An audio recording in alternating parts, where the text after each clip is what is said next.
Testing 1 2. Testing 1 2.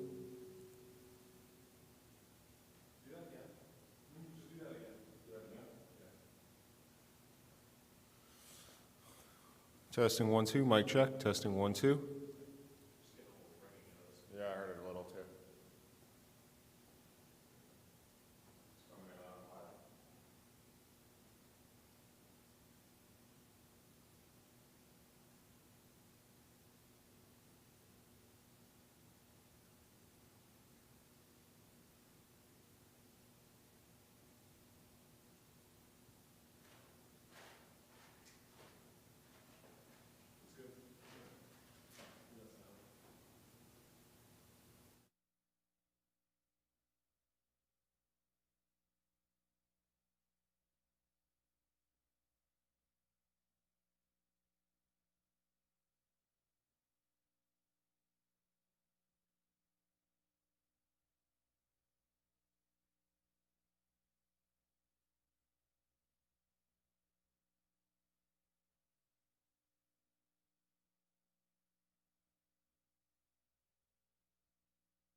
I'd like to call the meeting to order. Please stand for the flag salute.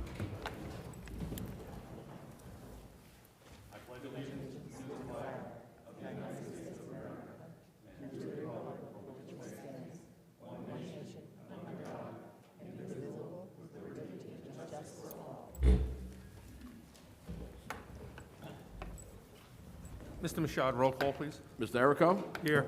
Mrs. Patel? Here. Mr. Shi? Here. Mrs. Maroney? Here. Mrs. Peng? Here. Dr. Chen? Here.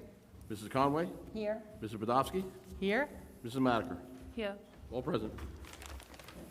Opening statement. The New Jersey Open Public Meetings Act was enacted to ensure the right of the public to have advance notice of and to attend the meetings of public bodies at which any business affecting their interests is discussed or acted upon. In accordance with the provisions of this act, the Edison Board of Education has caused notice of this meeting to be published by having the date, time, and place thereof posted in the Board of Education administrative offices. Copies of these notices were sent to the Home News Tribune and the Star Ledger on September 22nd, 2020. The public may participate at regular meetings in accordance with the bylaws and applicable state regulations. Okay, at this time, Dr. Bregan, I think we have an energy saving program presentation by USA Architects. We do. Is Mr. Campusano ready? You're going to present? All Thank set. you. Is the PowerPoint set up, Ralph? Oh, we have to just roll down the screen. And public, don't mind my back.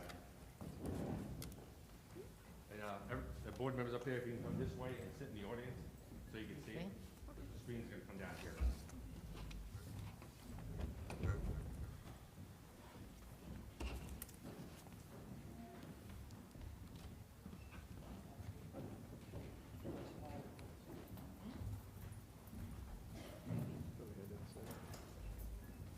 It's set up.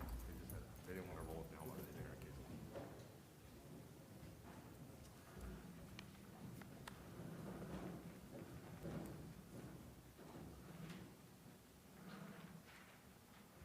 That should be good.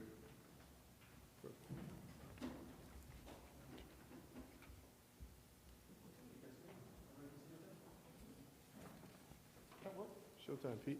Good evening, everyone. Pete Campuzano from USA Architects. Oh, here we go. There we go. I just didn't want to steal your thunder here. Try and do a little bit of like this. Here we go.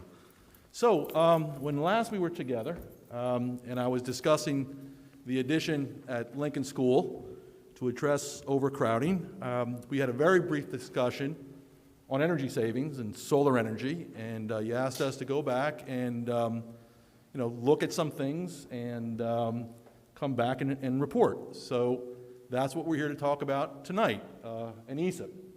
So maybe most of the members or some of the members of the board, administration know what an ESIP is. Maybe some members of the public do not. But an ESIP stands for an Energy Savings Improvement Program. And it's New Jersey's clean energy program, and it allows public entities, school districts, to pay for capital improvements through the energy savings.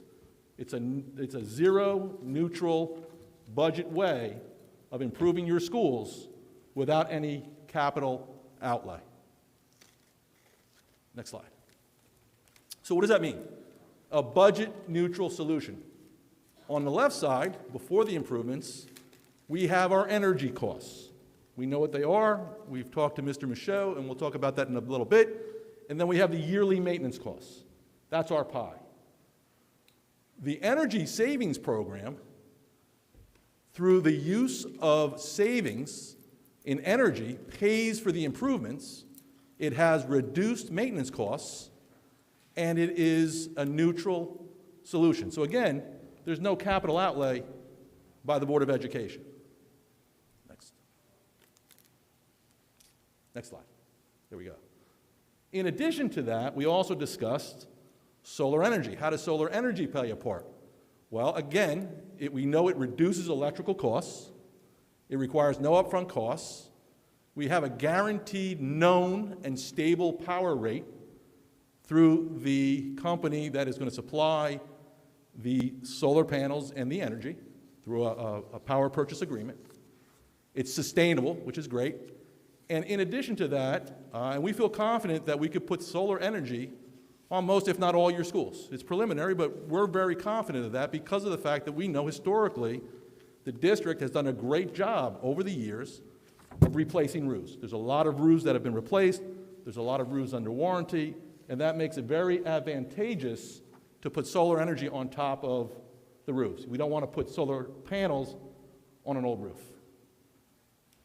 So what are some of the examples of energy conservation measures? What can we do with the energy savings? Well, like we said before, solar to expand the program, HVAC equipment, ventilation, indoor air quality improvements, certainly lighting improvements, boilers, building management systems and controls, thermostats, the building energy system to reduce and further reduce energy costs, and the building seal or the envelope, right? Caulking, sealing, and improving the envelope of all the schools.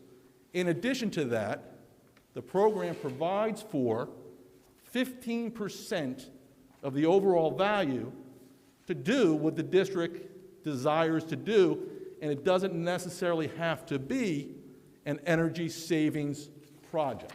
It could be replacing the seats in this theater, so long as it's not more than 15% of the total value of the project. Next slide. So here are the steps. What are the steps? Step one is an independent energy audit, an LGEA audit. Done, complete. The board just completed that a few months ago. We're starting to look at them. We've looked at some, but that is the prerequisite of any implementation plan. Step two, we want to customize the RFP, the request for proposals from energy companies to come in and partner with the district to improve the capital projects that we're talking about. And we want to tailor that, right, specifically to Edison. What is most important to the district, to the administration, to the schools? And that's what we need to do over the next couple months to really focus like a laser on what are those improvements. Once that's done and the RFP is out, right, for public bidding, we select an ESCO. An ESCO is an energy service company that we're going to partner with, similar to like a general contractor when you bid it, like that. They're going to come in and they're going to do or oversee the energy savings. Step four is an independent verification of the savings, and that's key because somebody may say, well, how do you know? How can you guarantee the savings? The ESCO will guarantee the savings. It's in the contract, which is very key. We'll start to proceed with the ESA projects, the replacement of boilers, building management. We'll install the solar panels. We'll get the contracts for the contractors to do it, secure the financing, and implement the projects. And then the last part is the continuation of the commissioning and the verification every year to assure that the energy savings and nothing more is paying for these projects. Next slide. So, for the district, in working with Mr. Michel, we know the annual energy expenditures are about $2.2 million for the district. I believe that was, fiscal year a year ago. We don't have the 20 report. Electricity was about 1.4, natural gas 800,000. Based on that, a very conservative estimate that we're looking at is about $10 million of improvements that we could do district-wide. And that's a conservative estimate. We think it could be more than that, certainly more, because we didn't factor in the solar component of it, which could be significant. Next. So what are the next steps, right? The architect and the administration are reviewing the audits. We're in the process now of working with the administration and conducting a district-wide energy efficiency, solar energy, healthy building assessment, which is key certainly in the state of affairs that we are in right now with COVID-19 risk mitigation. And we want to put this together in the next couple of months, probably the first quarter. We'll come back to the board and say, hey, this is the plan that we'd like to implement, and then go out and seek that energy service company for you to partner with. Okay.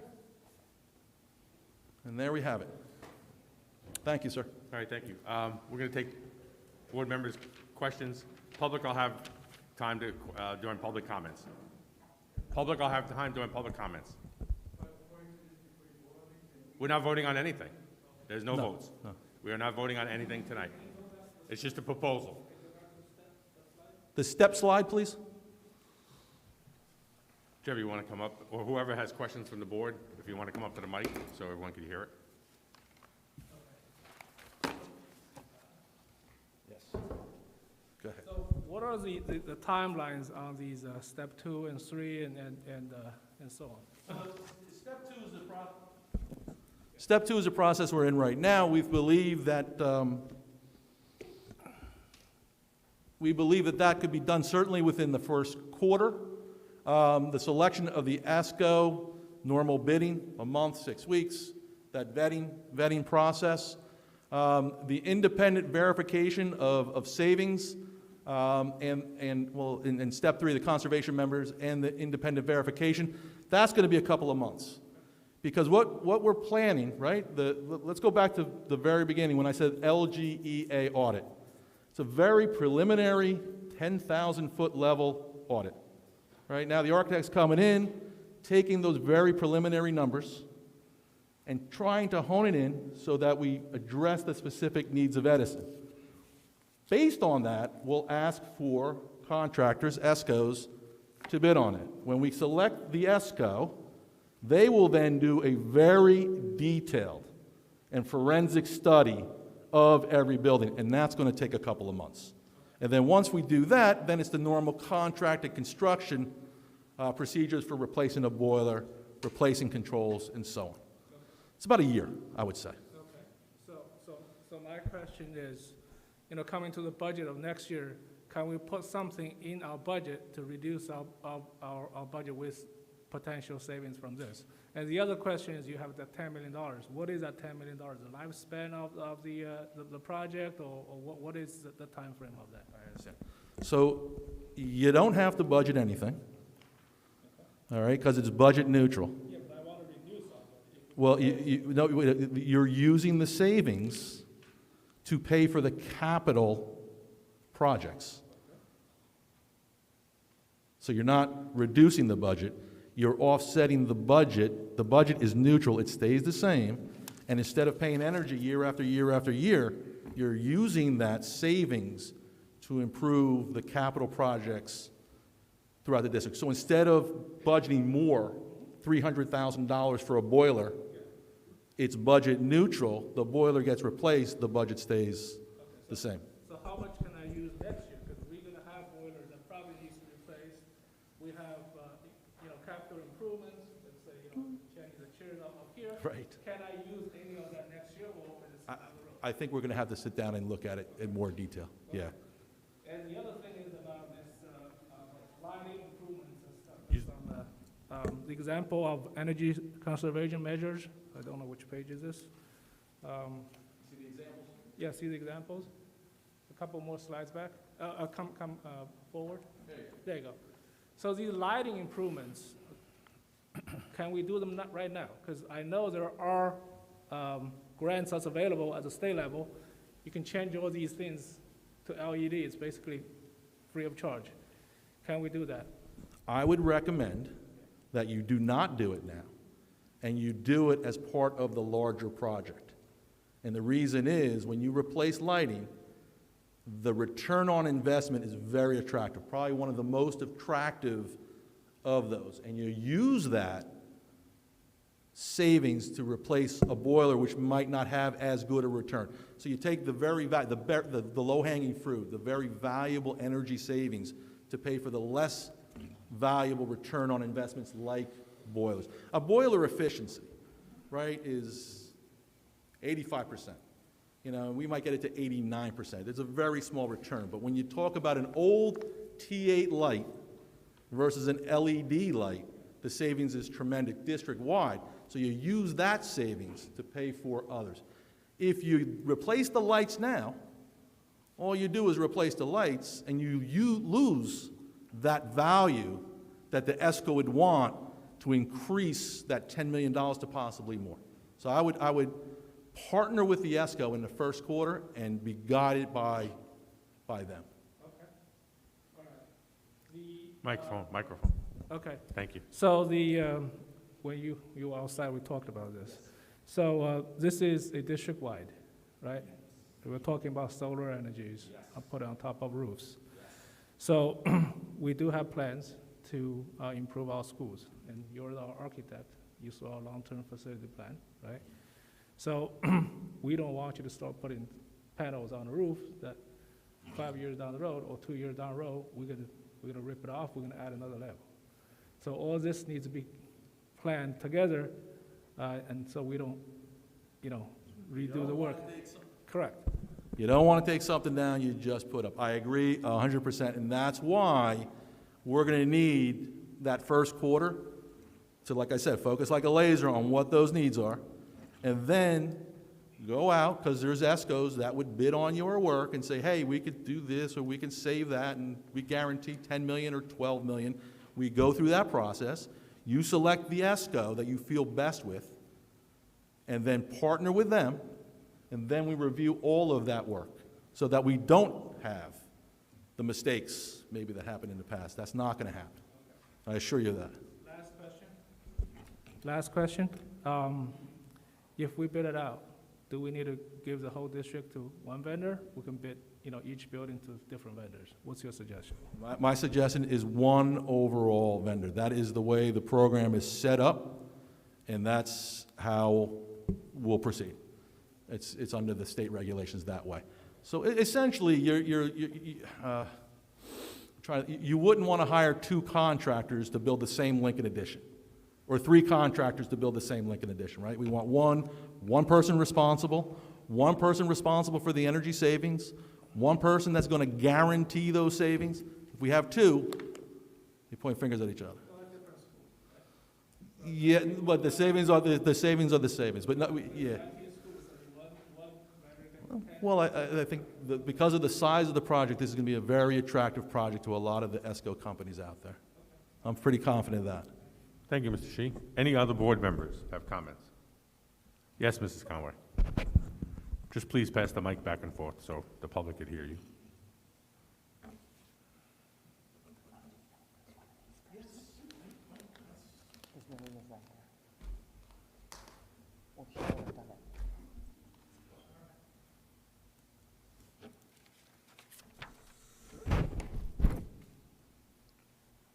Garbage cans over there to your right, yep. Just to make sense out of it, you're spending money on the left side of the budget, but you're making it up on the right side of the budget. So it kind of works itself out.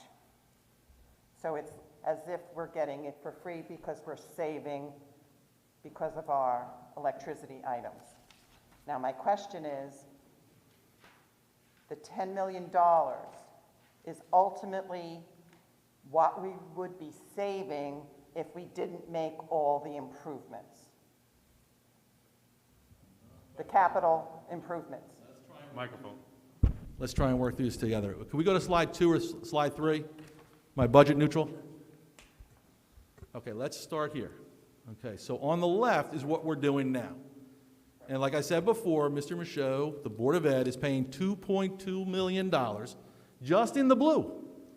We don't have the maintenance costs per se, but that's factored in. And that's what we're paying every year, right? The energy costs to run these old bulbs and the old boilers and the old controls, and that will continue on. Now, when the ESCO comes in, they're going to look at what's on the right, and they're going to say that little orange pie, that represents the $10 million.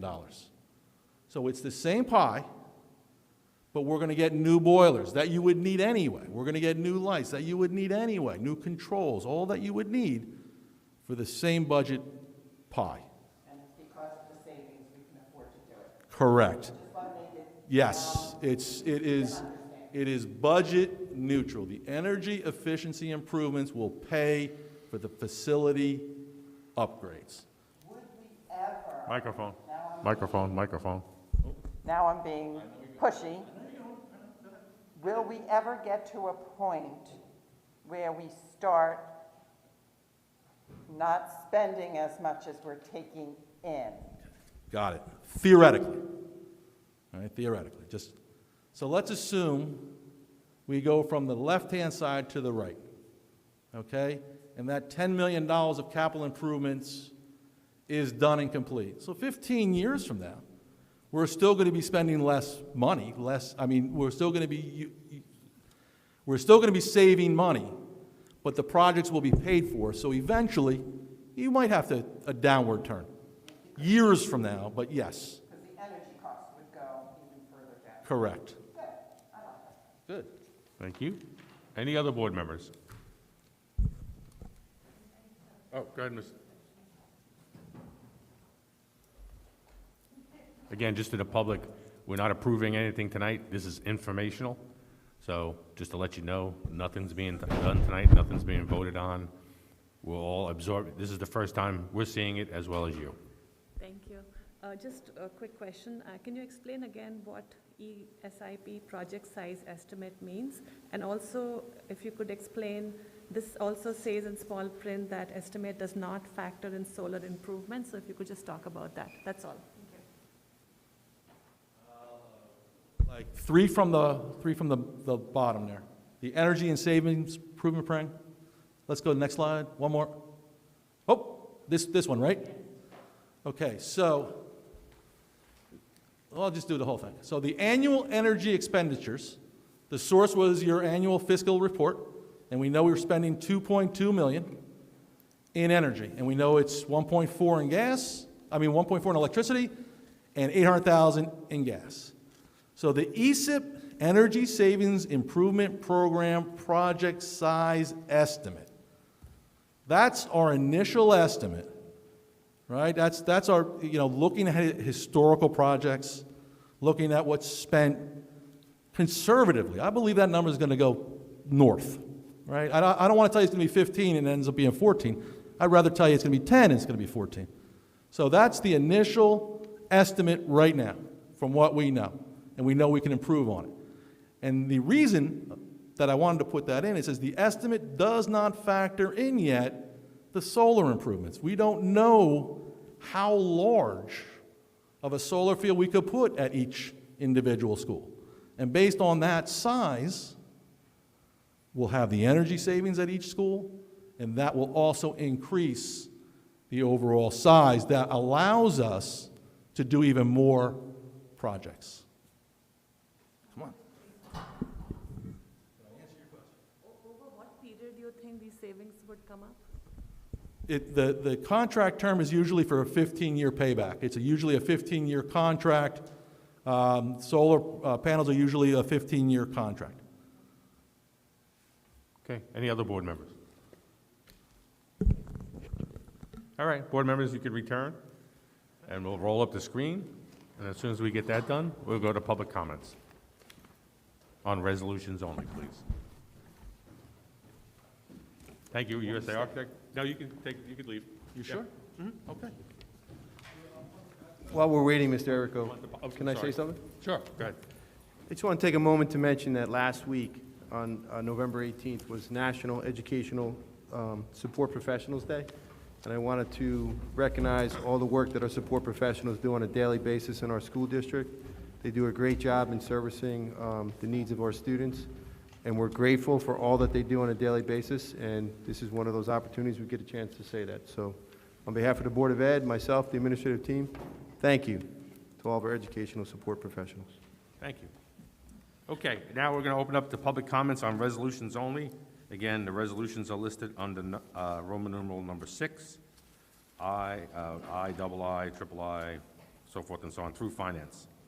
So who would like to speak on resolutions? Resolutions only.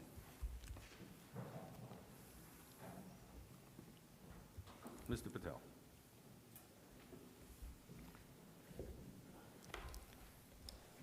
Mohan Patel, Board Elect. Okay, for the resolution on personnel, in terms of your hirings that you have included in here, what are our policies in regards to diversification in your hiring processes? What are our policies? Do we have any in writing? on how diverse your pool of people are coming in? Or is there anything on anywhere? Because I was just looking through our policies right now and I didn't see anything in regards to that. So the other thing is this. There's over 160 pages of policy revisions and new stuff that you guys put online last night. And we're supposed to go through all this and compare it to your other policies from last year to make a comparative of what's being changed. I don't feel that this gap of time in terms of making these changes or making the resolutions or introducing a new policy procedures is enough time for someone to review and logically think what is being asked of in these changes. So I propose that we look this through first, go through any questions we have before we go on to the next meeting to vote on it or whatever it is today or whatever it is. So that being said, that's one thing. The hiring policies that we have, I want to know if we have something in writing online anywhere so we could review it and go through that. And so we're only talking about the resolutions. We're not talking about the energy savings or anything like that right now, right? For public questions? Are we going to be able to talk about that later? Well, I mean, I guess you could ask questions, but we still have questions as a board. We haven't Okay. approved anything, or it's not a resolution to approve, so Okay. there's really not much to speak about at this time. But they left or are they here? Yes. Okay. They could be back, once we get the process rolling. Right. Because there are some questions regarding that energy program. I used to work in the energy industry for about 10 years, so I know exactly what he's trying to say. You could break that up and start saving money right off the go without you having to spend that much money to get everything at the same time or wait for it to come in.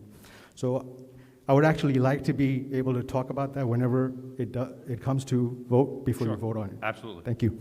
You're welcome. All right, thank you. Thank you. As far as the hiring practices, we follow what, the Equal Opportunity? Equal Employment Opportunity Right. Act and the regulations that are promulgated by the Department Can of can you Education. get closer to the microphone, please? No one could hear. Okay. I was warned about this. Can you hear me now? There you Yeah, go. we basically follow both federal and state law on equal employment opportunity, and there are also Department of Education regulations that the district has to follow. Okay. Is it online? I believe it should be. Yeah. I mean, as far as EOC or I think Yeah, it's. it's actually, if you go to the Department of Education's website, go to click on click on the regulations, and they're all there. And I just don't remember which section. I want to say it's in, it may be 6A, section 7, but I'm not sure of that specific section. But it's there. Okay. And as far as the approval of policies, it says first reading. Are we having a second reading? Oh, okay. So to answer your question, we will have a second reading after this vote tonight. So you'll have time to review it at the December meeting, and that's when it finally gets passed for final approval. Does that answer your question, Mr. Montel?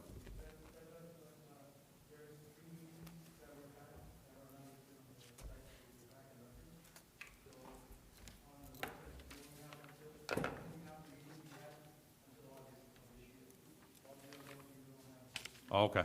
Well, I'll announce when the next meeting is for sure, before the end of the night. It should be updated on the website, but we'll check into that. But yes, this is the first reading approval. There'll have to be a second reading approval. I'm sorry, what are you showing me, Mr. Heibel?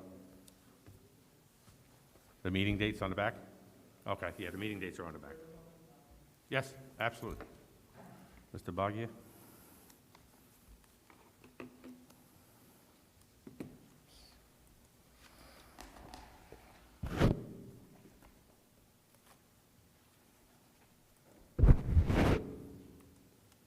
Raj Bhagia, 113 Harding Avenue, Edison, New Jersey. Hiring policies. I spoke to a couple of board members. I know few of people from Edison have applied and they're very qualified. They didn't get the calls back from HR, no interview calls, and it's been going on for years. What I've been told is you guys get hundreds of resumes and I'm going to make an accusations, how come only the familiar names are being hired? We know they have some connections with here, but the people who have no connections never get interview calls, never being hired. So there is a big question mark for policies and how they are being hired right now. And I do want you to address that issue. Thank you. Anyone else from the public on resolutions only? Okay. Close the public portion on resolutions. Now we're going to vote. Board comment? During the vote on the resolution, yes, absolutely. Resolution I, Personnel, Labor Relations, Personnel Report. A motion to approve. Mrs. Maroney, Mr. Shi. Now we have a discussion. Mr. Shi? Okay, so after this agenda was posted online, we received a lot of comments from the residents as to the practices of hiring. And we have folks who mentioned about that folks with good qualifications are not had a chance to be considered. We don't know if it's true or not. So we hope it's not. Hope we follow the policies. So with that said,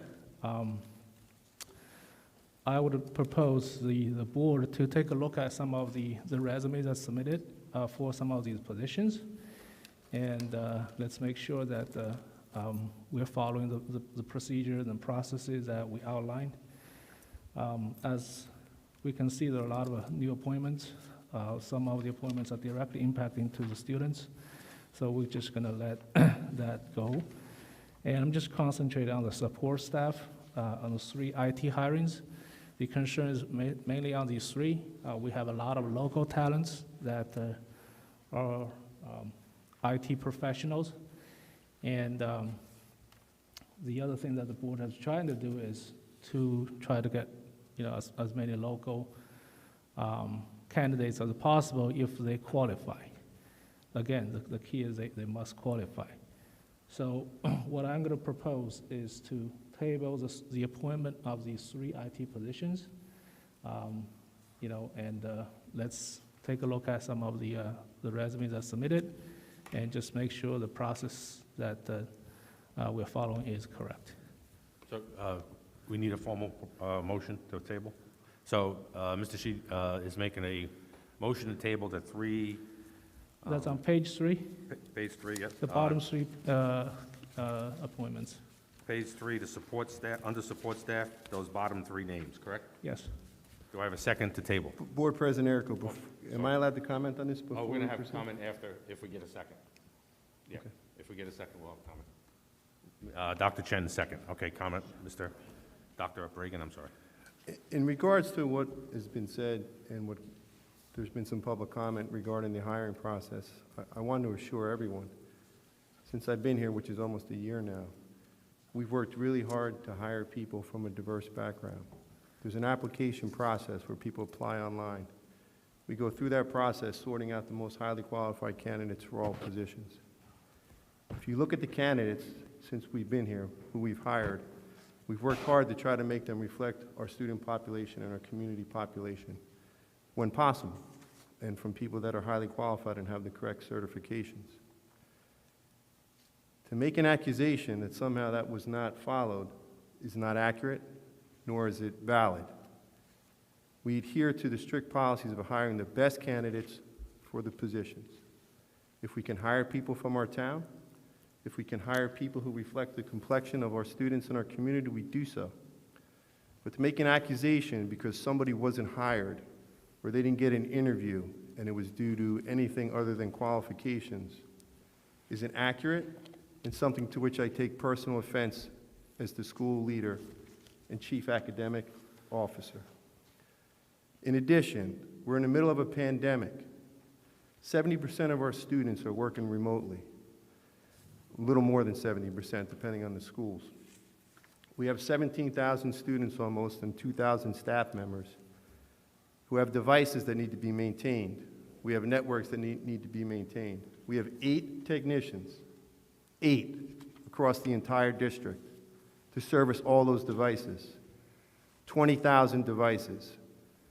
And we're going to pause when we have some of these candidates that are recommended to start on Monday, when the Finance and Facility Committee meeting met over the summer and decided that these 3 positions were needed,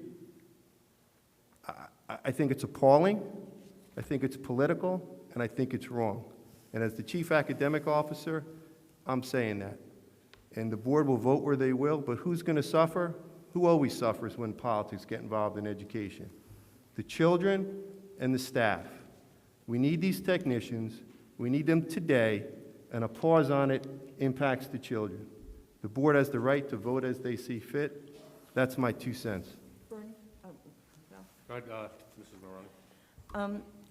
There's another facet here, and that is when you apply for a job, you put down your name, but that doesn't guarantee what race you are, what ethnicity you are. You're not allowed to ask that question when somebody applies for a job, nor are you allowed to ask for a photograph.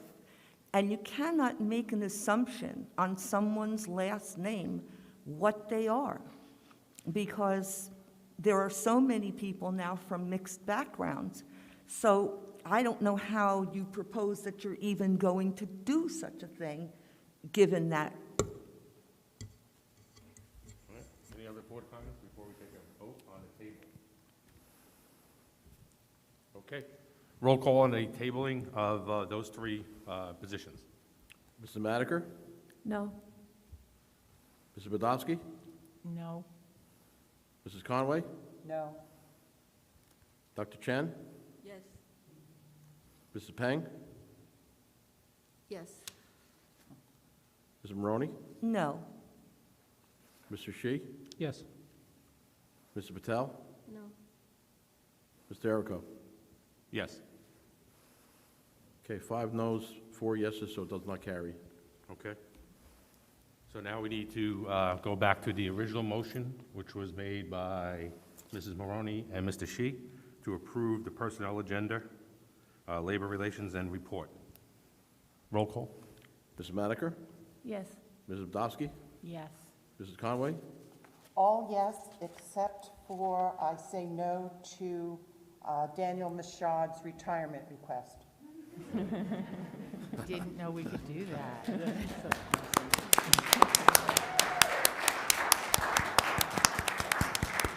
Thank you.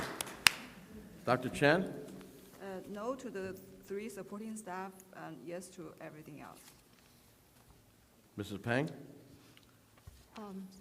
Similar as Dr. Chen's, no to the last 3 on page 3, and yes to everything else. Okay. Ms. Maroney?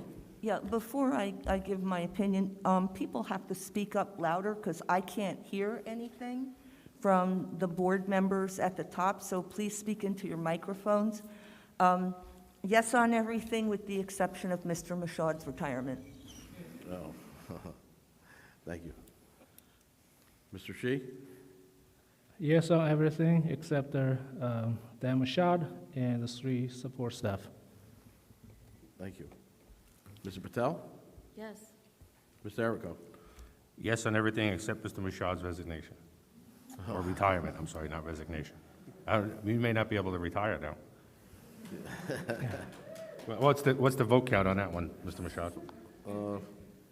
We had 4, let's see, 4 said, no, well, actually, Jerry said no, that's 5.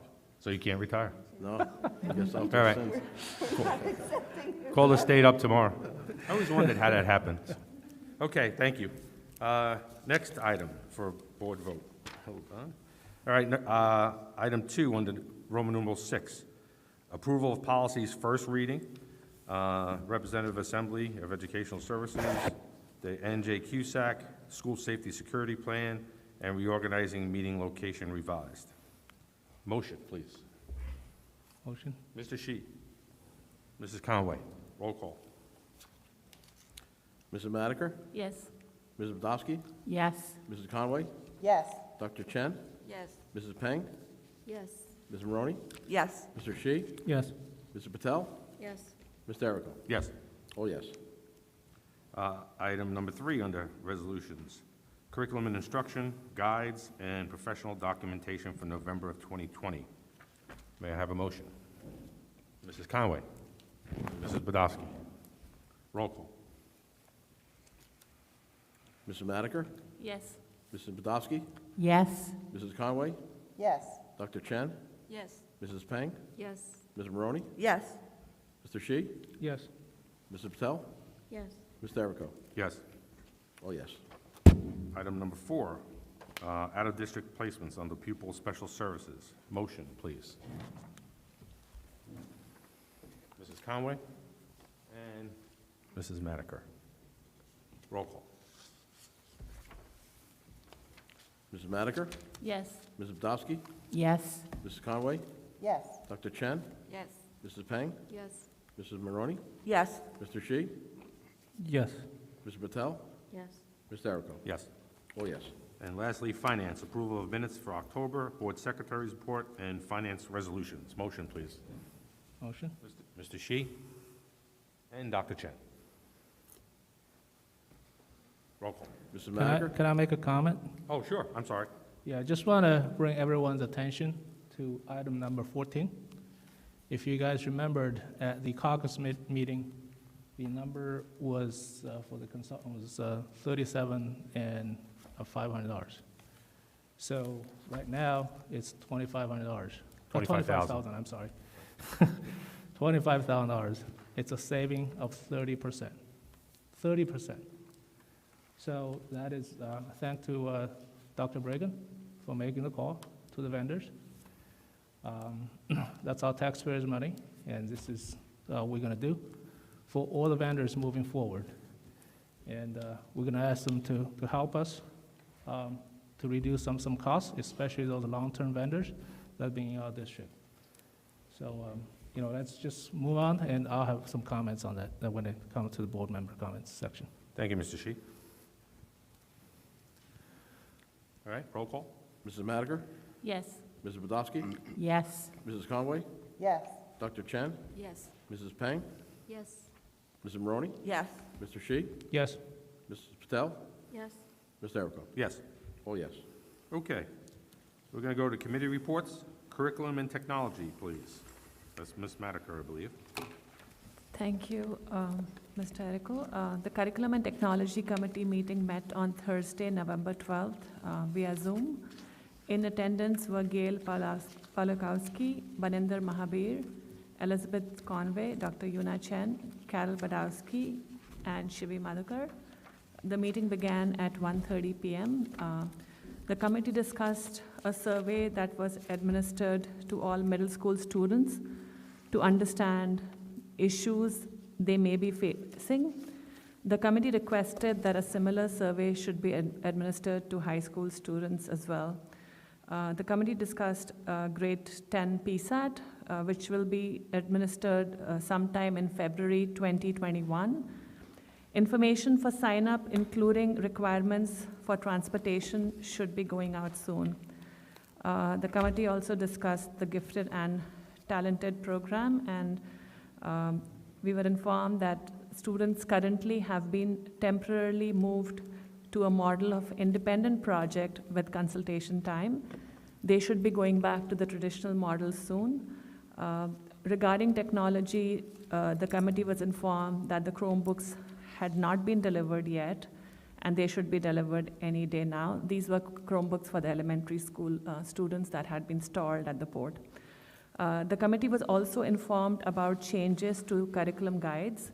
The AP Biology and AP Chemistry course structure were tweaked to meet changes in the AP test, and the forensics curriculum was tweaked to meet the new science standards.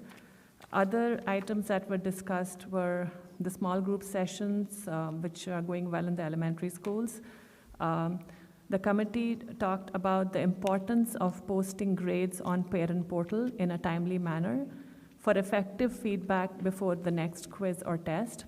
The committee also spoke about the need for uniformity or standardization in testing rigor and grading practices, as well as time given to complete work for effective placement decisions. No decisions were made on placement. The meeting ended at 2:30 p.m. Mr. Errico, there was just one thing on curriculum that I wanted to speak about. Shall I speak about now or in the board member comments? This was not discussed in the committee. No, wait for board. Okay, thank you. Any questions from Mrs. Madiker on the curriculum and technology? Just a quick question. On the small groups, do we know what's the percentage of students participating in the afternoon small group sessions? I guess Gail or Baninder could answer that question. Or Dr. Bragan. I don't know off the top of my head. I know we surveyed that data, but I don't have it. I could get it for the board or share it. Is I don't that have it. over 50%, 75%, roughly? It doesn't have to be accurate.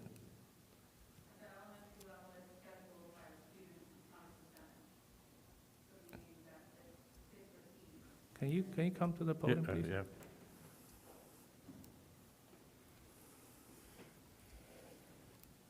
If you could repeat the question, Mr. Shi, so she could hear it? Yeah, I just want to know what's any rough idea of the percentage of students participating in the afternoon small group sessions? Gotcha. Yeah, so the afternoons are filled up at the elementary level. It is sectioned out by 20-minute periods, so each section, each 20-minute session is scheduled with kids.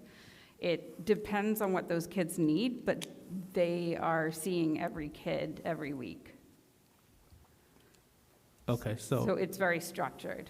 okay, so not every kid needs to attend the afternoon sessions. It's based on the needs and the curriculum and stuff like that, right? Correct. But at least they will attend at least once in a week? Yes, Okay, thank you.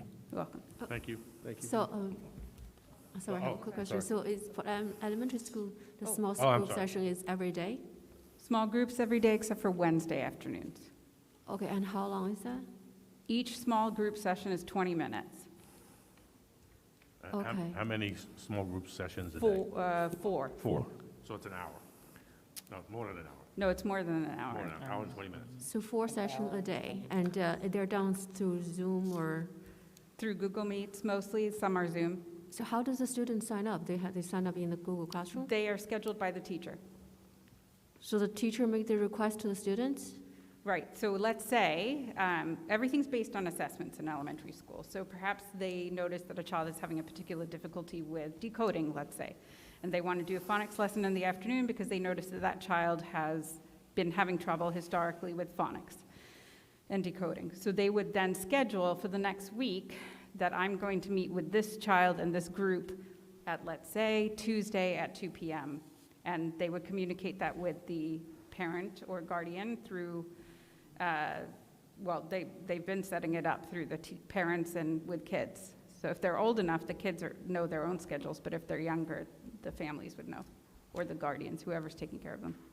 Okay, and we do have the survey that was done at least 2-3 weeks ago, right? The survey about the small group session.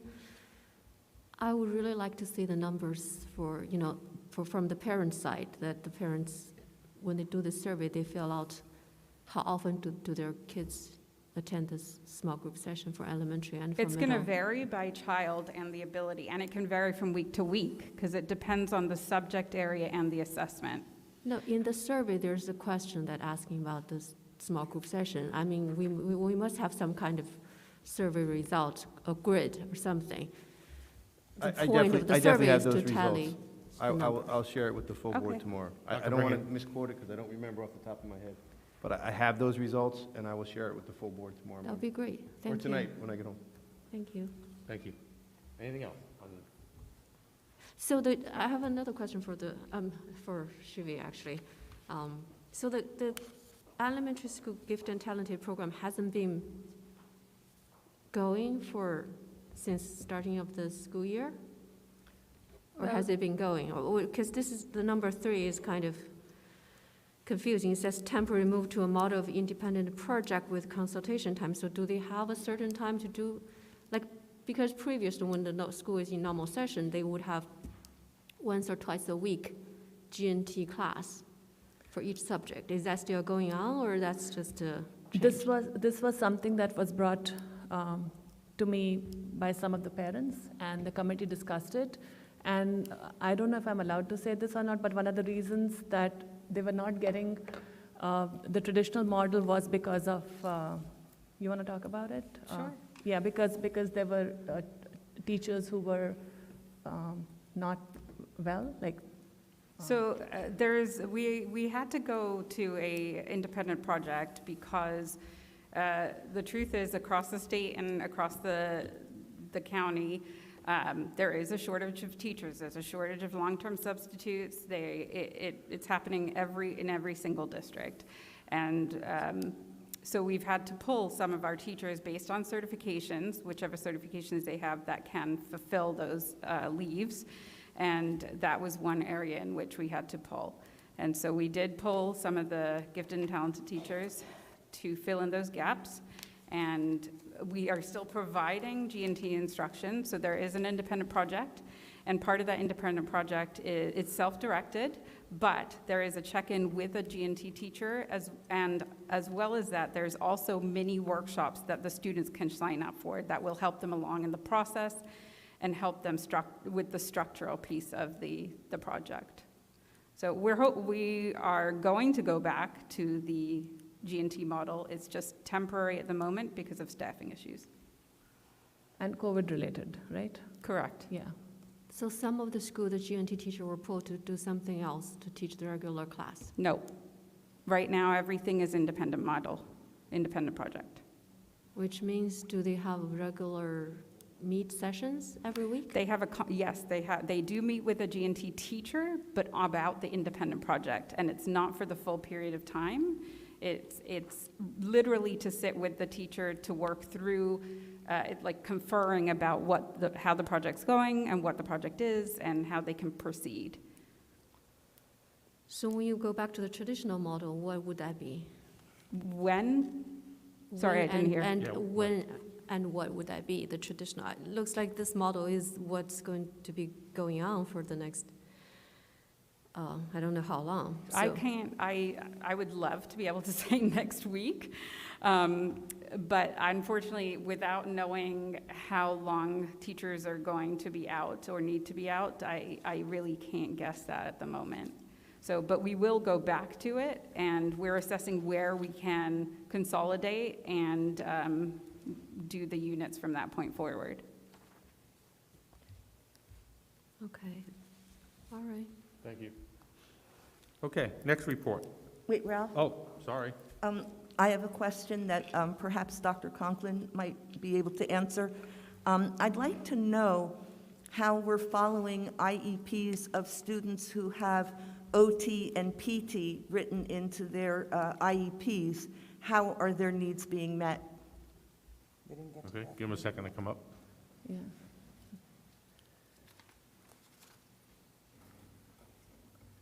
Hello. Hello. So since March of last year, when we went remote, we've been following minute for minute every single student's IEP as it relates to speech, occupational and physical therapy, either remotely or in person, since we came back in September. So there hasn't been a minute that we've missed in terms of what's exactly written in their IEPs. That's it, Mr. Morrow? Mrs. Morrow? Well, I think it's a little hard to conceive of, physical therapy. Online. Yeah, it's Understood. just as it is phys ed, Understood. It's the same kind of situation if you were visiting your physician. Right. That's a good point. It's unique, it's different, but it is the services that we're required to provide. Okay, thank you. So we haven't actually missed 1 minute. Great, thank you. You're welcome. Thank you, Dr. Conklin. Okay, now we can go to Finance and Facilities, Mrs. Conway. Thank you, Mr. Errico. You're welcome. In attendance was Ralph Errico, Una Chen, Shivi Prasad Madakar, Dr. Bragan, Dan Mashad, Dr. Aldoretti, and Will Colabas, and myself. Mr. Colabas reviewed the maintenance projects that are in progress or have been completed during the 2021 school year, which include projects such as Woodrow Wilson Water Main Diversion Project and the concrete planters for the modular classrooms as protection against vehicular traffic, roofing projects, numerous paving improvement projects, locker replacements at J.P. Stevens and Woodrow Wilson, boiler replacement at Lincoln School, and a fence replacement at Edison High School. The committee discussed with Mr. Colabas maintenance schedules for each school and a sign-off sheet for the staff. Mr. Calabas has already prepared the schedules and sign-off sheets and emailed them to the committee members. Very timely, by the way. The committee discussed the building use application and recommended that the policy and regulations be modified to include required security guards and to revise the discount for users of 10 or more scheduled sessions to 50% of the building use fees. There will be no discount for custodial or security charges. The committee also discussed the available property across from Menlo Park School that is currently available. Dr. Bragan will inquire about the cost of the property and try to determine if the acquisition of the property would benefit our school district. He will report back at a future committee meeting. Dr. Alderetti discussed the new educator's health plan that all new staff members hired on or after 7/1/20 have to enroll in and remain for 7 years. Any staff members that were hired prior to 7/1/20 have the option of enrolling in the educator's plan or remain in their current plan. The administration at a recent meeting directed Alamo insurance brokers to investigate all options for the 21-22 school year, including self-insurance maybe, implementing a difference card, minimum premium, and seeking competitive quotes from other carriers. Dr. Bragan notified the committee that he had requested that our architect of record, USA Architects, prepare an ESIP energy savings proposal in which the district could make energy savings improvements that would be paid for from energy savings over a 15 to 20-year period. Dr. Bragan discussed a proposal in which an outside firm would review and assess the district's back-to-school plan and make recommendations for improvements if so needed. Dr. Chen questioned whether the district had any plans to use the COVID vaccines. The meeting adjourned at 5:24 p.m. Thank you, Mrs. Conway. Questions from the board? Yes, just related to the one that we talked about. This is about the Joseph DeLuca Advisory and Consulting Services. I guess this is number 6 item. Yes. So Dr. Bragan, do we have any, I understand they're coming in to pick like 6 schools. First, do we have a choice of which of the schools they should be assessed? The reason I'm asking is I'm more concerned about some of our special ed buildings and our paras. They're already tough during the normal school year, and with this pandemic, it's added burden for our staff. So at the very beginning of the school year, they were concerned about do we have enough PPEs? Do we have enough disposable gowns for them? So I hope this vendor, he's going to assess specifically on those areas, and plus the other schools that he's going to go visit. And the end of the questions at the end of the day, will we get a report? And from the vendor, they will say, hey, 1, 2, 3, 4, you're good, and some of the other things that you need improvement. So we're going to get something like that. So if you can comment on that, thank you. Yeah, Mr. Shi, thank you. That's a great question. Next week, we have scheduled a meeting for me to meet with the representatives from DeLuca Associates to go over, what the plan is and what they plan to implement. Initially, we selected, and I said 6 schools because those were our largest capacity schools, our 2 high schools and our 4 middle schools. But we're open to discuss and, any, priority that we want to put in place that would best serve the district's needs. Again, the idea was to have a third party to come in and look at our policies and procedures for a restart and coming back to school and make sure we were doing everything according to the CDC protocols, Department of Health expectations, and the Department of Ed guidance. So we're looking forward to that, and I'm sure they'll be flexible, and we'll decide when we meet and go over our policies and procedures what the next steps would be as far as on-site school visits. In regard to the other question, Mr. Shi, regarding the personal protection equipment that's related to COVID, we started stockpiling this equipment in March of last year when there was a shortage of everything from thermometers, if you remember, from just these kind of masks you couldn't find anywhere, from wipes, from Lysol, any Clorox products. We began in March of last year working with the township's OEM coordinator and stockpiling equipment. And then when Mr. Cullibus became our building and grounds supervisor, he continued that practice, building grounds director, and worked on securing things. We used some of the CARES grant monies, and I could safely say today that we have 12,000 disposable gowns. We have enough masks, both children masks and staff masks, to last at least 6 months out. We have enough gloves, all different kinds of gloves, nitro gloves. I didn't even know what a nitro glove was, but I do now. Protective glasses, face screens, shields, plexiglass. We basically have anything that anyone would need as far as PPE, cleaning supplies in the district. So I would encourage anyone, as a staff member or a student or a board member, if you hear that someone doesn't have the PPE, we have it. Somewhere it just didn't get to them. So either they can call me directly, talk to their principal, but we have everything. And if they don't have it, ask and we will get it. We want to provide as safe and a secure environment as possible. Thank you. So we have enough little disposables guns in stock, right? We have 12,000 disposable gowns. That's great. Thank you. If anyone needs one, please direct them to me. Thank you. Thank you, Mr. Sheik. Anyone else on financial building? All right, Mrs. Conway, I'm going to let you go again with the Special Education Advisory Committee. Thank you, Mr. Errico. The Special Ed Board Committee meeting was held on 11/23/20 at 2 p.m. In attendance were Falcone Patel, Carol Badowski, Dr. Conklin, and Dr. Bragan, Dawn Netzel, Nancy Sika, and Erin Madera, and myself. It was a plethora of information. It chose to give the committee an analysis of everything that's being utilized under the circumstances. They must be miracle workers, and I applaud them for all they do. We were given updates on the progress and the numbers of the students that were in and out. We right now have 46% of our special ed population in school and 54% home. We were given also updates on all the resources that were being used and the professionals that were being used. And as Dr. Conklin mentioned, they are up to date minute for minute for all the services that the children have been assigned to have in their IEPs. Amazing.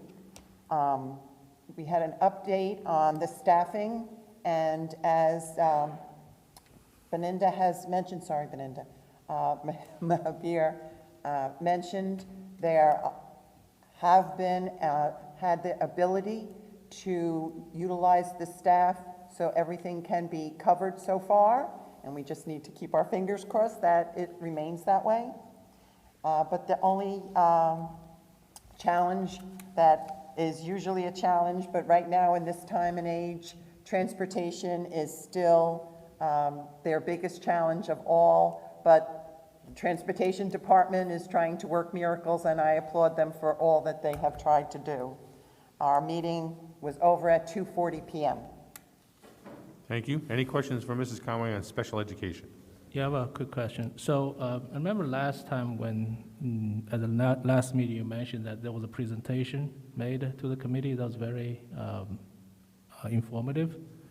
Is that presentation can be made available to the parents, or that's not appropriate? That presentation was actually made on the SPAC committee. It wasn't our board committee meeting. Yeah. And I have already spoken to Dr. Conklin, and he's trying to figure out how to make it from the website presentation into a public presentation. But it was fabulous, and I probably won't let him get away with it. I eventually would like to have it that it's good for any parent. Sure. To learn from it. Okay. All right, thank you. Right, Dr. Conklin? Right. He agrees. Okay.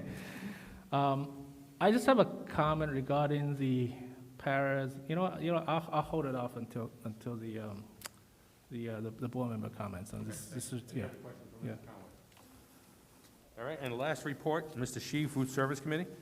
Yeah, Food Service Committee, we had a meeting on November 12th at 4:30 at Education Center. In attendance is myself, Mrs. Pan, Dr. Bragan, and Mr. Mashad. Chartwell represented, we have Jean Sanchez, the Regional VP, Patricia Allegrato, the District Manager, and Lisa Teddy, the Director of Dining Services. The committee discussed the number of lunches being served daily since the district hybrid education program has begun, and the average ranges from 1,800 to 2,000 per day. The committee discussed the possibility of providing breakfast and lunch for multiple days that can be taken home by the students or picked up by their parents, and also serving meals for the weekends. And I think we already implement that. It's being done. Chartwells will begin providing multiple meal packs in early December. They will provide 3, 5, or 7 breakfasts and lunches for the students that can be picked up or brought home. The number of meals that they will receive depends on what day it is and whether the student is attending the school or is receiving only remote instruction. I guess for the remote instruction, we'll try to give them 7-day meals, so they just only need to come once. And for the students who come to school, we try to give them fresh meals, if maybe just every day or a couple of days. The district is currently providing free breakfast and lunch to all students based on the federal Seamless Summer option, which was ordered by the federal government due to the COVID-19 pandemic. It will continue through June 30th, 2021. The district received federal and state reimbursement subsidies to cover the cost of these meals. Chartwells explained that the federal government provides all school free commodities to use to feed the students, and the commodities can include items such as cheese, meats, and fresh fruits and vegetables. After the Chartwell representative left, the committee directed the administration to prepare an RFP to seek a new food service contract for the 2021-2022 school year. They also direct the administration to omit the capital investment for the RFP. We used to have a $500,000 capital investment, which is our money anyway. So we felt that to increase the competition with all the vendors, we're going to take that out. We can have more flexibility on our side, how we decide how much money we're going to spend for that. And the other thing that was discussed is about the variety of choices for the meals and the variety of drinks. The vegetables and fruits. The Chartwell agrees to look into, besides apple, they prepare pears and oranges and peaches. And for the drinks, besides apple juice, they're looking into orange juice and fruit punches. But the problem is these little containers, it's hard to get nowadays. So, but they have enough purchasing power, so they can get it done. So that's the meeting is adjourned at 5:55 p.m. Thank you. Thank you, Mr. Shi. Any questions for Mr. Shi? I just have one. Mrs. Conway? Did they explain to you, my concern is these, I know it's more convenient, but I worry about the freshness of the food. If we're giving the children to take home multi-days, and I think I even heard at one point it could be up to 7 days. How do they go about keeping the food fresh? Yeah, that's actually the question we asked them. And they are looking into different menus to make sure that the thing they provide 7 days is going to last 7 days. Instead of peanut butter sandwich, you get it on Monday, but by the time you get to Sunday, it's already mushy. You can't eat it, right? So they're looking into different menu items, so they will stretch a little bit longer for the 7-day meal, because 7 days is big. So this is mainly for the remote students, and the kids it's not going to carry them home. So. It might be a slightly different menu for the 7 days versus the daily menu. So they're all looking into it, and that was a question we raised to them. Okay, so if it's a multi-day pickup, the children aren't carrying it home, someone is coming in for it? We're hoping the parents going to go pick up a 7-day meal, because that's a lot. Has that started yet? Yeah, I could weigh in on that. Yeah. And, due to the oversight of the committee and what the recommendations were, That 7-day pickup plan, right now, the order forms are on our website for any families or parents that want to do that. And in answer to Mrs. Conway's question, some of those foods for the 7-day, as Mr. Shi said, you know, a peanut butter sandwich wouldn't hold for that long a period of time. However, a small jar of peanut butter and jelly with a small loaf of bread is some of the similar things they would do for those 7 days. More food that would have a longer shelf life. So the first 7-day pickup is next Wednesday, December 2nd, and the 7-day meals will be boxed, and they are only for parent pickup, you know, with an automobile, that you're not going to be carrying those, because there's no way our students could carry those home. And, you know, I'll try to take a look when December 2nd, I'll let you know, I'll take a picture and show you what the food is in there. But it's different than what they would do on a daily basis, and that's what we struggled with when we had these conversations at the Food Service Committee, that on a daily basis, you try to provide it regularly and fresh food every day for the children so that, you know, we think it's something they would enjoy and it was nutritious. When you provide the food for multiple days, obviously it has to have a longer shelf life, and it has to be somewhat of a different nature. So Chartwell's is aware of that. You know, they took the direction of the committee. They've been very responsive at this point. And it also came from our committee members and some parents that requested, can I get the 7 days? So kudos to the committee and putting it together, and we'll see how it goes. Like everything, we're going to try it. We're going to do our best to meet the needs of all of our families that are food insecure at this time. The order line is currently on the website now if you want one of those 7-day packets, which the first distribution is December 2nd, and I believe that's a Wednesday of next week. Yeah, I think I looked at the website, I think the form is due tonight. So if folks on a call, you have not submitted the form, please do so. Okay. Good. Yeah. And just my final question, what is the percentage of food that's being distributed? Have the children and the families benefited from the food, that it goes to everybody rather than just as in the past? Do you know what the percentage of people participating is? Well, we have 1,800 to 2,000 students, 1,800 to 2,000 students per day. We're hoping with the multiple day meals, the 1 week meal, we can increase the participation. Hope I answered your question.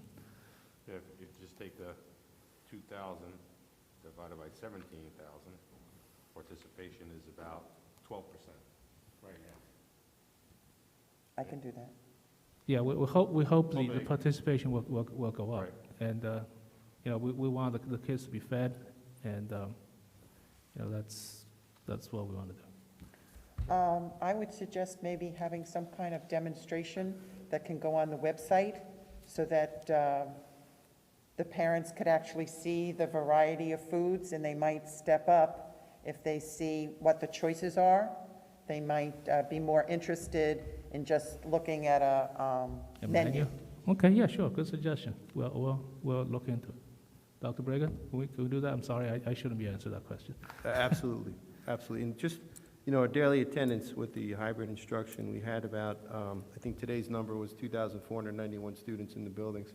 So if we're serving 1,800 to 2,000 meals, Well, I'm not sure we did that math right, Mr. Well, I did it based on the whole On population. 17,000, yeah. But if so you do it based on, I think the penetration is closer to 75% if you so use that how number. many students we have in district? 2,491 today. Oh, then I have a question, if you're changing So the that's numbers. 80%. Do the students that are remote get to order food? Yes, they do. The 7-day package is mainly for the remote students.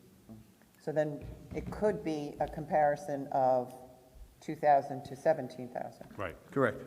Yeah, anticipate we that increasing. really hope that, you know, We the anticipate it numbers increasing, go up. that's why some parents requested, can I get 7 days and I'll pick up? We think we'll have more participation if we do that. Very good. Thank you.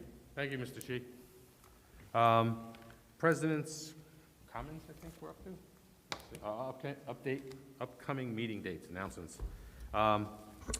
On Thursday, December 17th, is our caucus meeting. That will be at Edison High School at 7 p.m. That's kind of a sad day for me. It's the day my dad passed away. And Tuesday, December 22nd, is the public meeting at 7 p.m. at Edison High School. And then planning into next year already, believe it or not, get rid of 2020. Reorganization meeting is Monday, January 4th at the Edison High School Auditorium at 7 p.m. so everyone knows the next 3 meetings.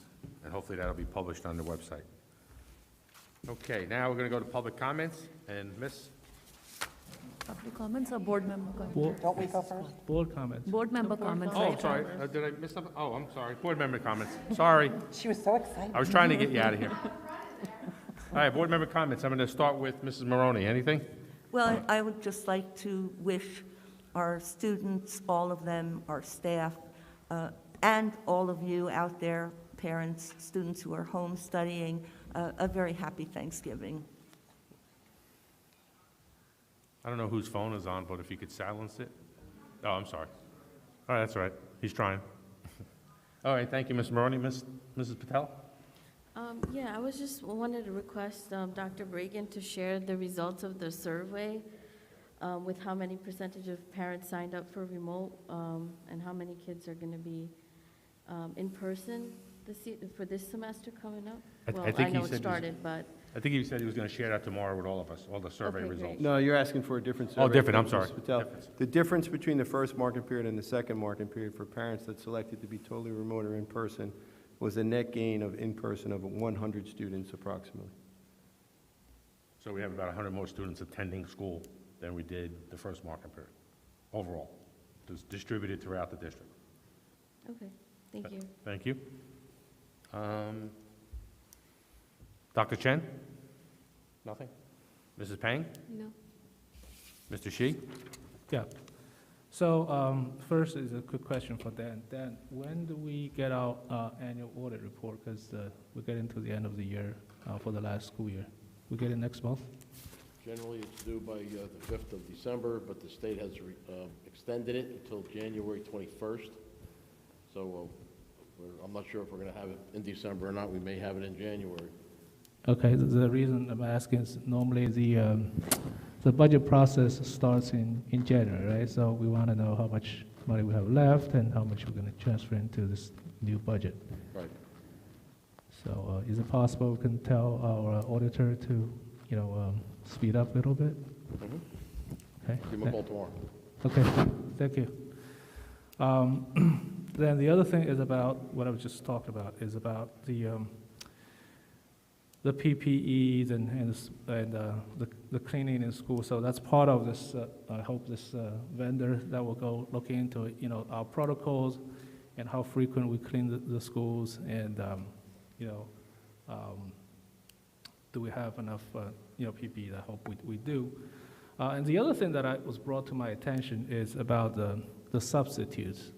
And we have quite some staff members who, has to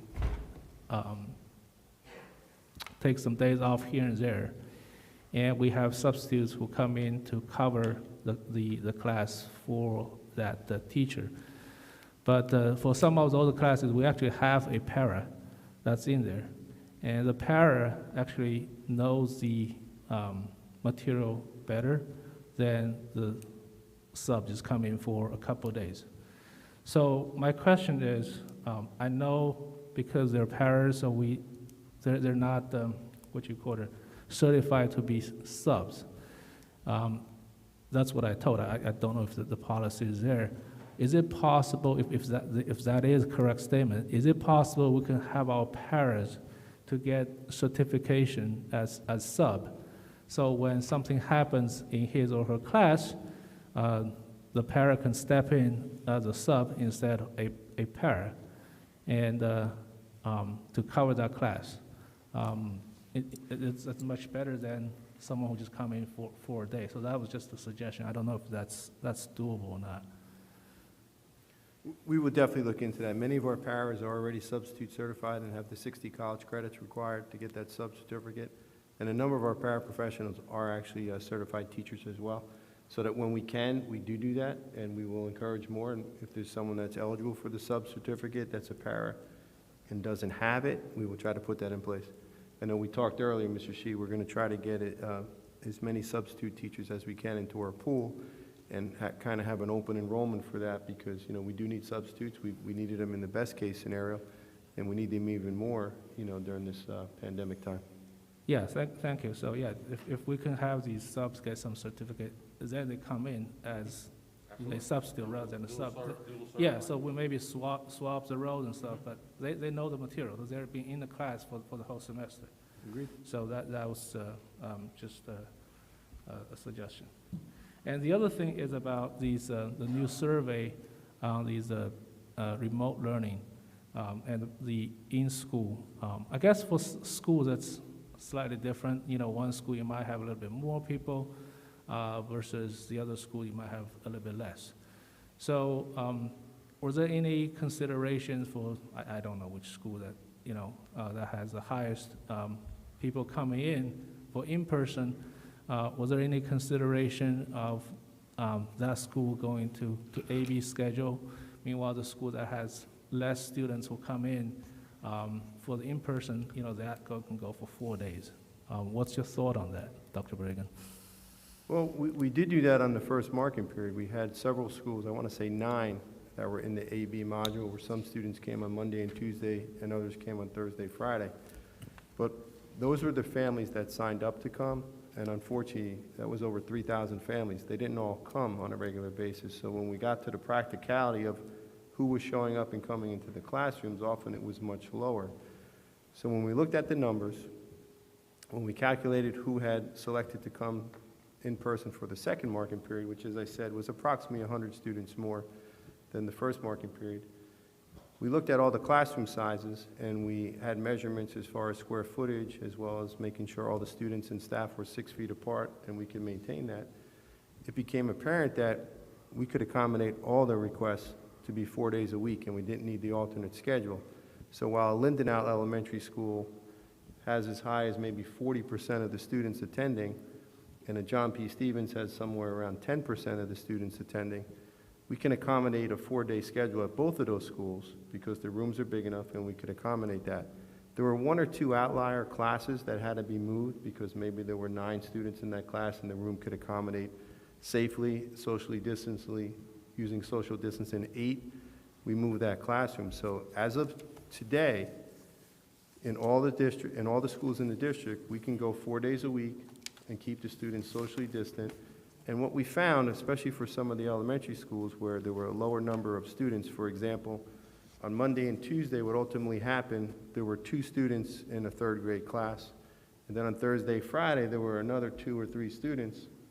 It's much more appropriate for that group of children to have 5 students 4 days a week.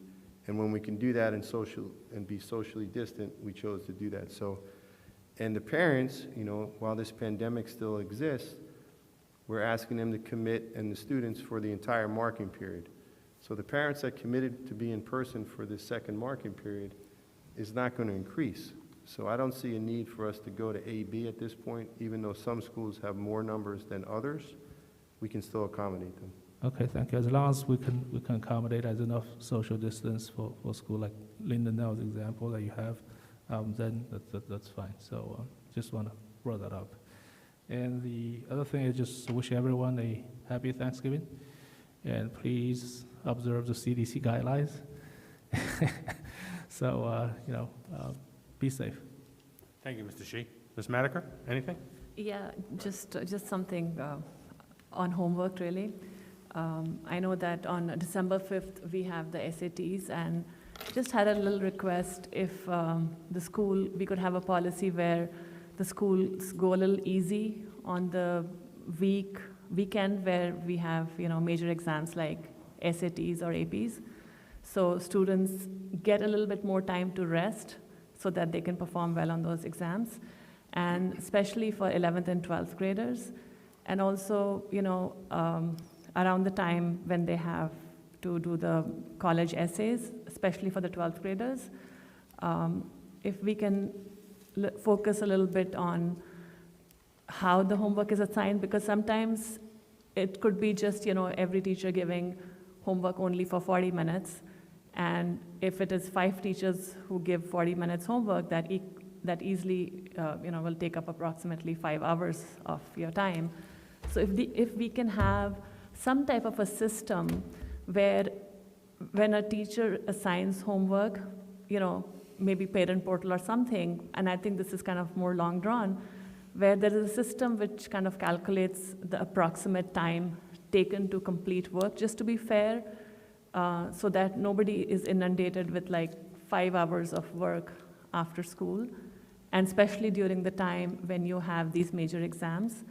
So I would hope that we can look into that, because GPA is important, but also doing well on the SATs and AP is equally important, and even more important is, just being well rested and doing the best that you can do and that you have the potential for. So that's all. Thank you, Mr. Errico. Thank you, Ms. Madiker. Mrs. Conway? Thank you, Mr. Errico. I'd just like to take the time to reach out to everyone in the community to acknowledge our staff and the almost impossible job that they're trying to fulfill. Last Thursday was the ESP celebration of all our support personnel, and I just can't tell them how much I truly appreciate the work that they have been doing to help support our district. The teachers have probably turned into miracle workers and they don't even realize it.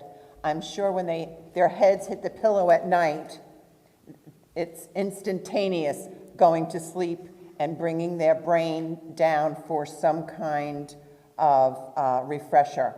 So I would like to take the time to speak to each and every one of them, plus not only our teachers and our paras, but I'm sure the secretaries and the custodians and the security guards and the administration of what's going on during such a horrendous time.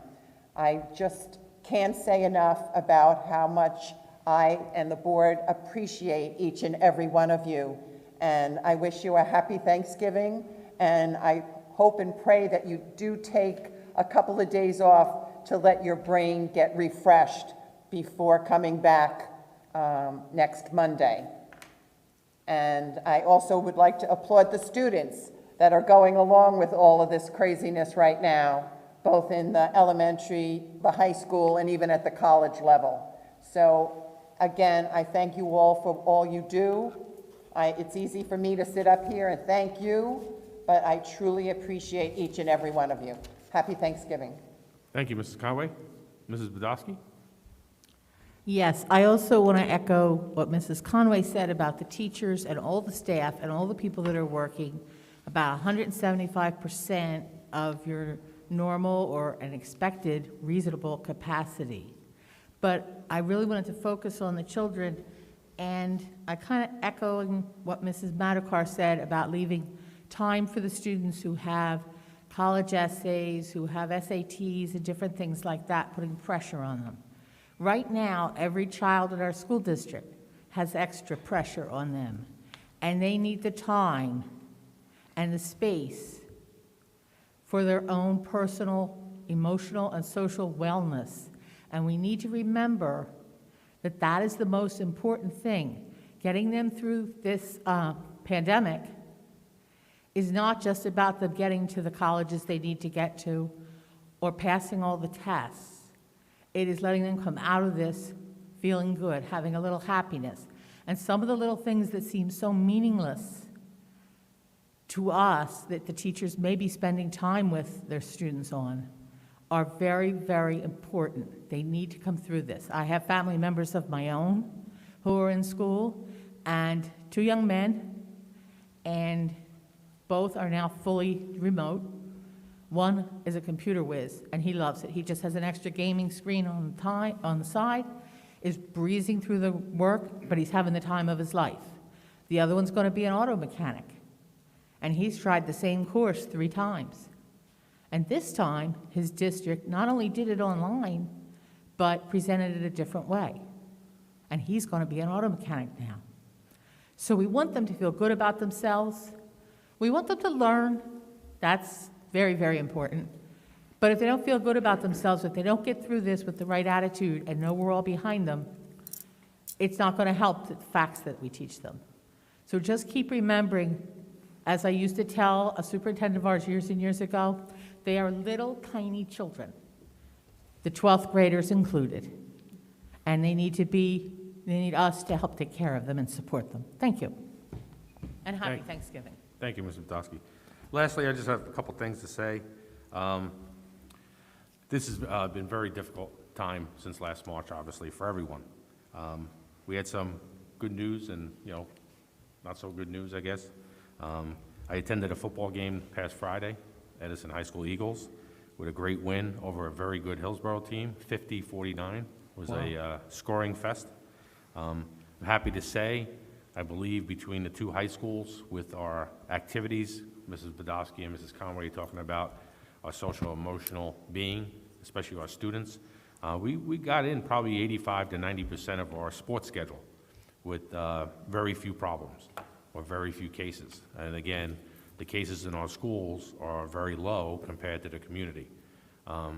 It's been very difficult for everyone, board members, community, teachers, staff, parents, children.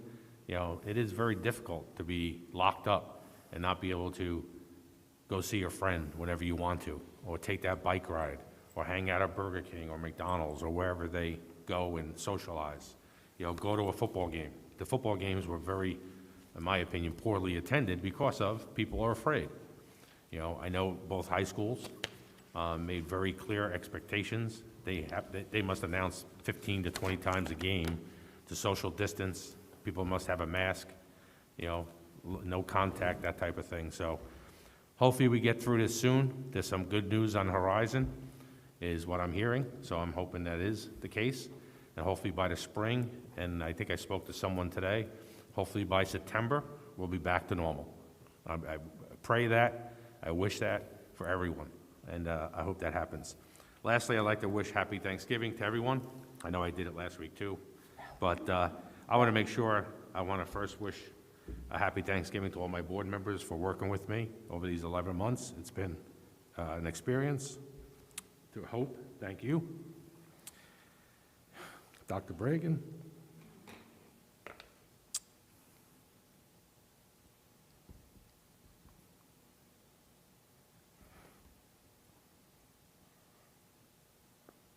And the entire staff, from bus drivers to aides, parents, students, security, grounds, secretaries, facility managers, custodians, you name it, we have a great staff here in Edison. Thank you. Ralph? Yes. I'm sorry. Val? I think I asked Val if she had any comments, but if not, Val, go ahead. Well, I have a follow-up, actually, since you asked. Go ahead. I wanted to ask about the details of the survey. Dr. Reagan, just going back a little bit, you mentioned that there's 100 more students now than there were before that signed up. Is that as of today or when the survey results came out? I guess I want to know if the number of students is increasing daily or decreasing. It's a great question. The number was when the survey was required to come back, which was before the break. I forget exactly what that date was. When we came back on November 17th was the beginning of the new marking period, so we had to give the principals and everyone in time to prepare and make sure we had the classes scheduled. And it was about 100 students difference. Now, as far as the students coming on a daily basis, it's been a little lower because, whether a student's not feeling well or not, we encourage them to stay home rather than come to school for fear that they may be sick. But some parents are keeping their students home on different days than they're not, and because we don't want to encourage it, but because we can seamlessly transition between being in person and remote, some people are using that option probably more freely. So that's why I'm trying to get the daily counts every day. Initially, we had about 3,200 students selected to come back, and today's actual attendance in the building was 2,491 students. Good. Well, President, I missed one question, so can I? Ralph? Yes, go ahead. I'm Okay. sorry. So it was just related to that DeLuca advisory and consultant. I mentioned that Dr. Bragan, what did is one phone call. We saved 30%. So my question is more to Hope. Will the board members allowed to call the contractor? What I was thinking about is, let's get a list of the vendors that have been in our district for a long time, and each board member pick up, let's say 5 vendors. We call them up. We'll say, hey, we're in a tough time. You've been in the district for a long time. Will you be able to work with us and reduce your fee? Something like that. Is that legal, or that's, I'm just, Hope. can that be done, or? That or would not? only be an administrative action. Board members should not do it. Oh, okay, thank you. Thank you. Okay, now. Sorry, I'm very sorry, but Oh. I forgot to ask one question. Dr. Bragan, this is a question for you. I just wanted to know what is the protocol if a student is in person and for some reason they are not able to come to school, suppose they have kind of mild, cold or something, and they attend classes remotely, are they marked absent or are they marked present? And if they attend classes remotely? They should be marked present, but we have 2 different attendance protocols, one for students that are in person and one for students that are remote. Again, if someone's not feeling well, we would encourage them to do that, just on the err on the side of caution. But we also don't want people flip-flopping every day back and forth. It'd be really difficult to manage with the classroom. But should that happen, they inform their teacher, I can't make it in today, I'm going to participate remotely, and I anticipate that that's not going to be an issue. If it's an ongoing issue, we would say, well, then why don't we just switch it to remote, which we have made that.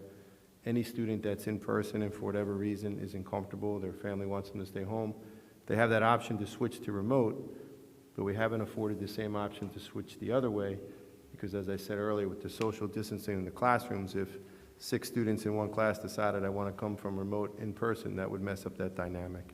So that should be able to be done. Yes, Mrs. Malver. Thank you. Thank you. Public comments? Are you sure? I'm hoping.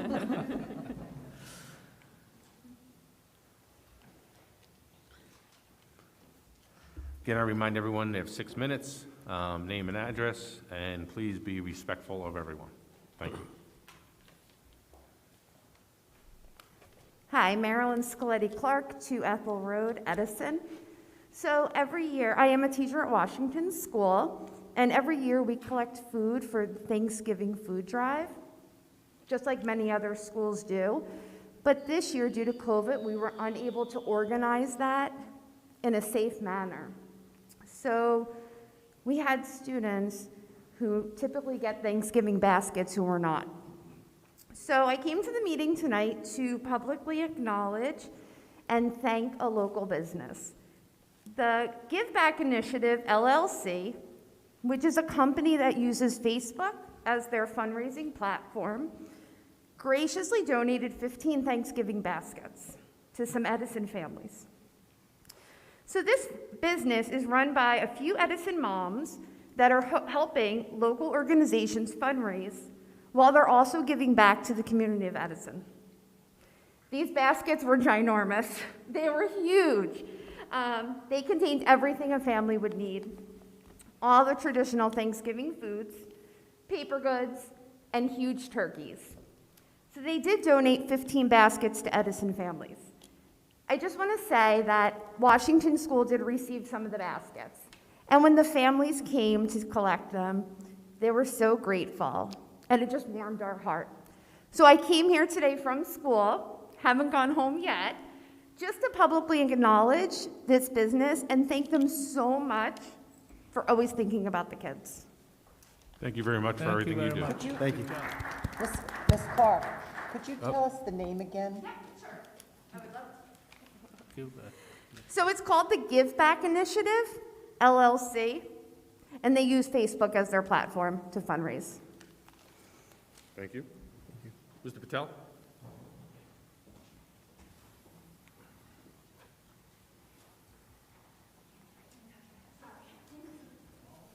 Mohan Patel, Board of Elect. So just a few questions real quick. In regards to item number 14, the approval of Joseph A. Delac advisory, does the county or the state have someone that comes and assess us already, or is this on top of something that we're already doing and we just want to make sure that it's a third-party audit? One thing. And the other thing is, should I go one by one? Ask all your questions first, Okay, yes. so that's one question. Question number is for the 15th, where it says the right-of-way agreement that we have.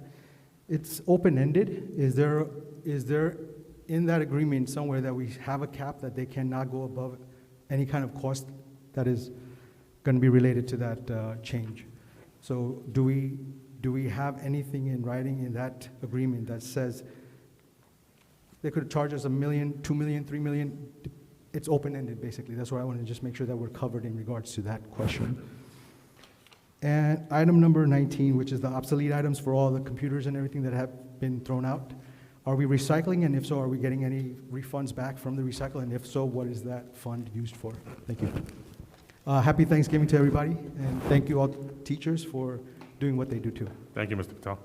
I can answer the first part of that question. Regarding whether the county or the state has any oversight of the return back policies and procedures that were incorporated in each of our schools. As far as I know, they don't.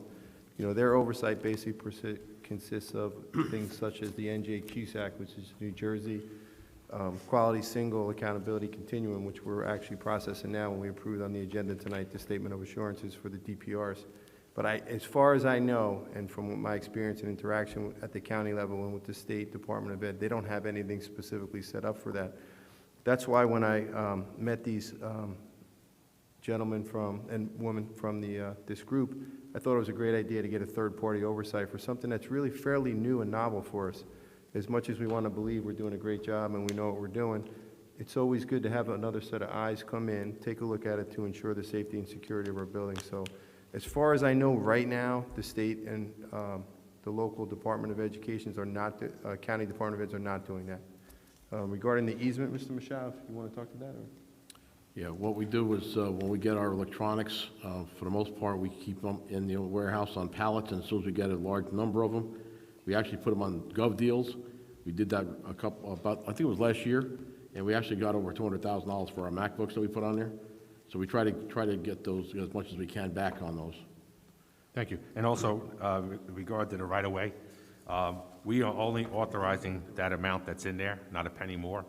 So if it does happen to be more money, which we're hoping it's not, that's all we can spend at this point, and until it's, excuse me? Yes, that's the max we could spend. Yep. I'm Yes, pretty sir. sure on that, that's with the Middlesex County Water Department, Right. that's the full amount, and unfortunately, no one can touch those pipes. Mr. Michelle, you correct me if I'm wrong. We couldn't do it if we wanted to have our own people do it, that we have to use them. So we're kind of beholden to whatever price they determine. Is that accurate, Michelle? Yes, correct. Thank you. Yes, sir. Hi, Venkata Bandi, 318 Westgate Drive. Hi, I'm representing at least a couple of parents associations or parents groups in the WhatsApps and also Facebook. This question is to Dr. Bregan. He raised an objection, and in fact, he called it as a political. I think, Dr. Bregan, you have a right to object, but I'm having an objection on the political comment that you made. The questions that were raised by my colleagues were not political. At least 600 parents were there in 3 WhatsApp groups has raised this, that the hirings before you that were done were political. They were biased. And in fact, they were scared that there will be retribution if they bring this like a grievance cell. There is no grievance cell. If they put the grievance cell, there will be retribution. And in fact, we have reached to the members of the personnel committee, and they didn't have answers to. And one thing that bothered us was personnel committee is only going to interview or look after any BOE admins or supers and above, not the school hirings. But in any corporate world, personnel committees does have a visibility on who is being hired, when they have been hired, what salary they've been hired. And at least I feel that personnel committees should have this knowledge, and they should address it before it comes here so that the noise can be reduced. I would like to give 3 examples. One is a HR person was hired because of bias, and the salary was, double salary or, exorbitant. And a sports director was not hired. Then the assistants, a master's kids just completed, applied, and they didn't get interview calls. I think there were a lot of allegations. I think it shouldn't come over here. I think the personnel committee should be able to answer. There should be a grievance cell where anonymous people should communicate. Me having a legal knowledge, I could easily ask them to go to EEOC and unnecessarily rake up an audit or an inquiry. I don't want to do this because it's my school, and at the end of the day, taxpayers are paying that money. I definitely wanted the personnel committee to take the ownership of each and every hire and have the details. And the last but not least, don't give this 109 pages document one day before. If you can distribute 3-4 days before, that would really be helpful. The second thing, Dr. Bregan, the grades are not being updated. I'm sure that some of the board members has brought it up. It's 1.5 months back, I'll take one high school pre-calculus teacher, I don't want to name it, didn't even upgrade the grades for 6 weeks. What the consequence was, let's say a student made a mistake 6 weeks back in one of the pre-calc formula, and if they are not given back in 6 weeks, the same mistake will slip in, and now the term 1 is over, marking period 2 started. So I think we are doing a great disservice to the students for not telling them within a week what mistake they have done. I think there should be some kind of performance review on the grades update with, if it is not done within 7 days or 10 days, I think some parents are suggesting, if any teacher doesn't have a time to review, update the grade, don't give the test. I think that is a simple solution. If you don't have time, don't give the test to the kid. And you know, the mistake cannot be repeated. And the last one for the college board SAT, December 5th, there is, JP has SAT.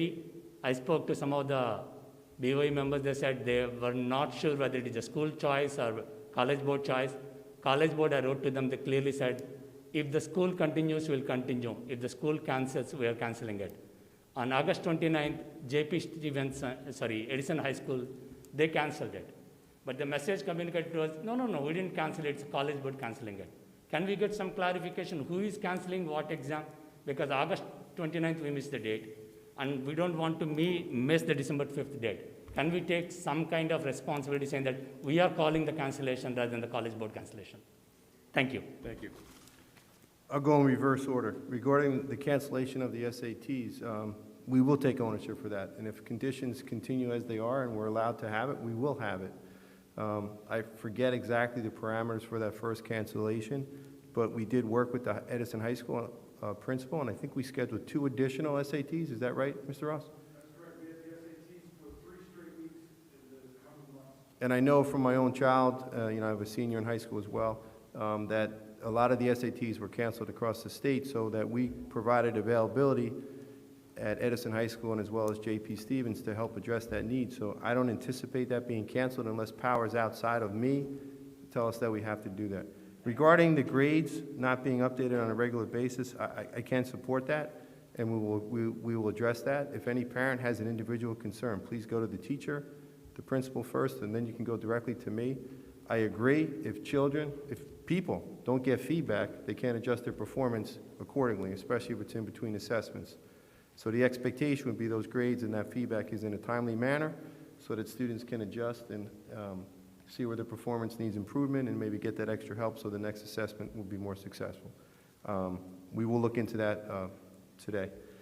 Regarding the Personnel Committee, I can't speak to what Personnel Committee members are aware or not aware and what they share with the public, but I'm going to tell you this. And I'm going to tell you straightforward, as a white, gray-haired guy that's 55 years old, that people could look at him and say he hires people that are white, gray-haired people, and he grew up as a privileged person or whatever you would say about my complexion or the upbringing that I had. I work really hard to hire the best people. I don't care about their race. I don't care about their ethnicity. I don't care about their religion, because I want the best people to work with your children. My children don't go here, to be with your children.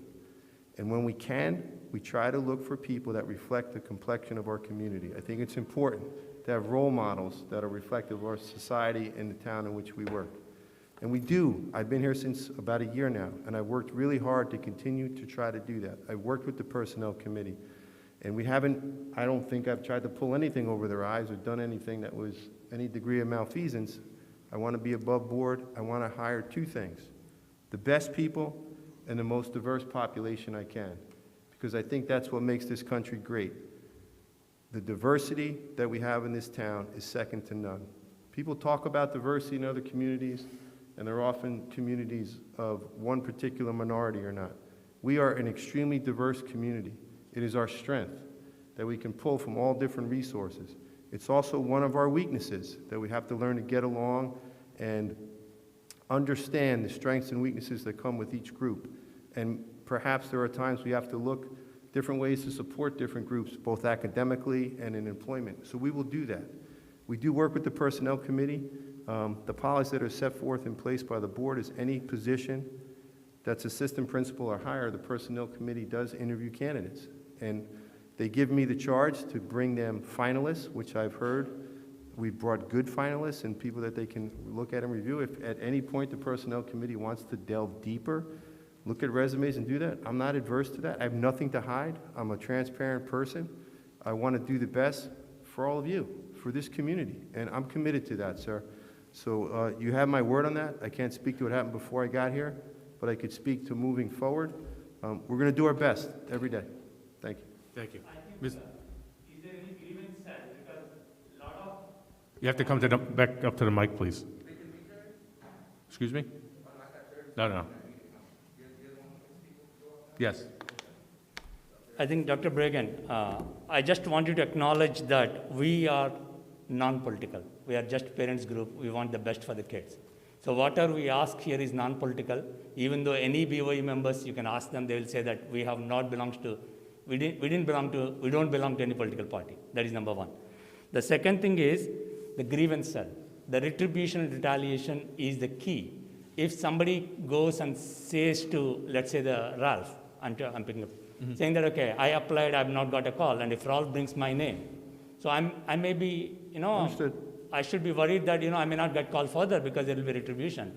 So is there any grievance cell that where anonymous mails can be sent so that any personal committee member can review it? I'm not saying that special committee and extra cost, but a personal committee president in charge should be able to go and look at the resume saying that a PhD guy was applied and a college fresher was applied, and why we are taking a college fresher. There should be a reason. In corporate world, I had a lot of people. I do take that a fresher better than a PhD guy because of the overqualification. But as long as there is a reasoning and justification that somebody says that, yes, we looked into it, that should be fine. Because if there is no grievance cell, then we have to direct the people to go to the EEOC, which I don't want to burn the taxpayers' money. That's fair enough, and I'll take ownership for using the word political before. Maybe that wasn't appropriate, so I apologize for Thank that. you. I didn't mean that. And the other thing regarding a grievance, if somebody addresses something to me, have them send it to me. There will not be any retribution, I guarantee you that. That's not how I am. So Okay. if there's a question or concern, have them direct it to me directly. We will address it, and there will be no retribution. I Okay. promise you that. Thank you. Appreciate it. Sir.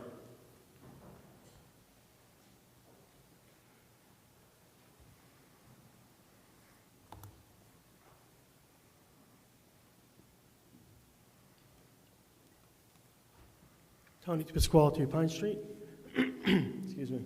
Over the summer, I mentioned how I felt the school needed more IT people because students needed help. Parents were complaining. Students needed help because things were going to be progressing forward.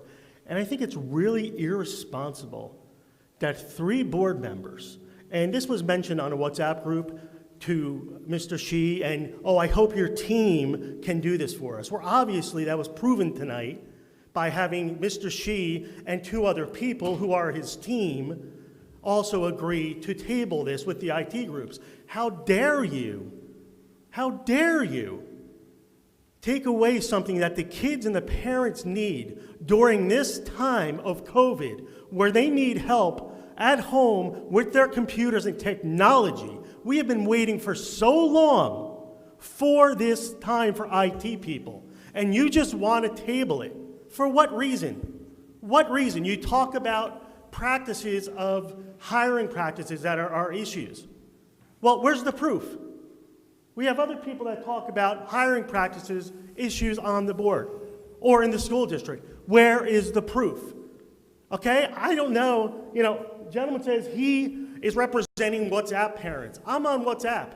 He's not representing me. We never took a vote to say you represent and come here. Okay? So, Mr. Shi, and the other two board members, what's the real reason why you didn't want to bring IT people on? You guys accuse the superintendent of unfair practices. Why don't you just tell him, we don't trust you with the job you're doing? Just tell him straight out. I mean, give me a break here. You hire somebody to do a job. You have board policies all set in place to hire people. Change the policies then. You don't like it? Don't make accusations that things are possibly being done wrong in hiring processes. Change it then. That's your prerogative to do that. But for 3 board members to deny students of help that they need during this time is totally disgusting, that you guys would even do that. Mr. Shi, you have said so many times to me, it's all about the kids. Well, if it's all about the kids, then give them the services that they need. Okay, and yeah, I agree, there could be some politics going on. I don't know what it is, but it's time to stop playing the politics. The election's over, you won. Okay? So stop the politics. Let's do right by the kids. Thank you. Thank you. Ralph, can I ask you a question? Can I? Ralph. Hold on, wait. What? Can I respond? Who wants to- Shannon. I'm sorry. Mr. DePascal, can I ask you a question then? Do you know any of those 3 people who's being hired?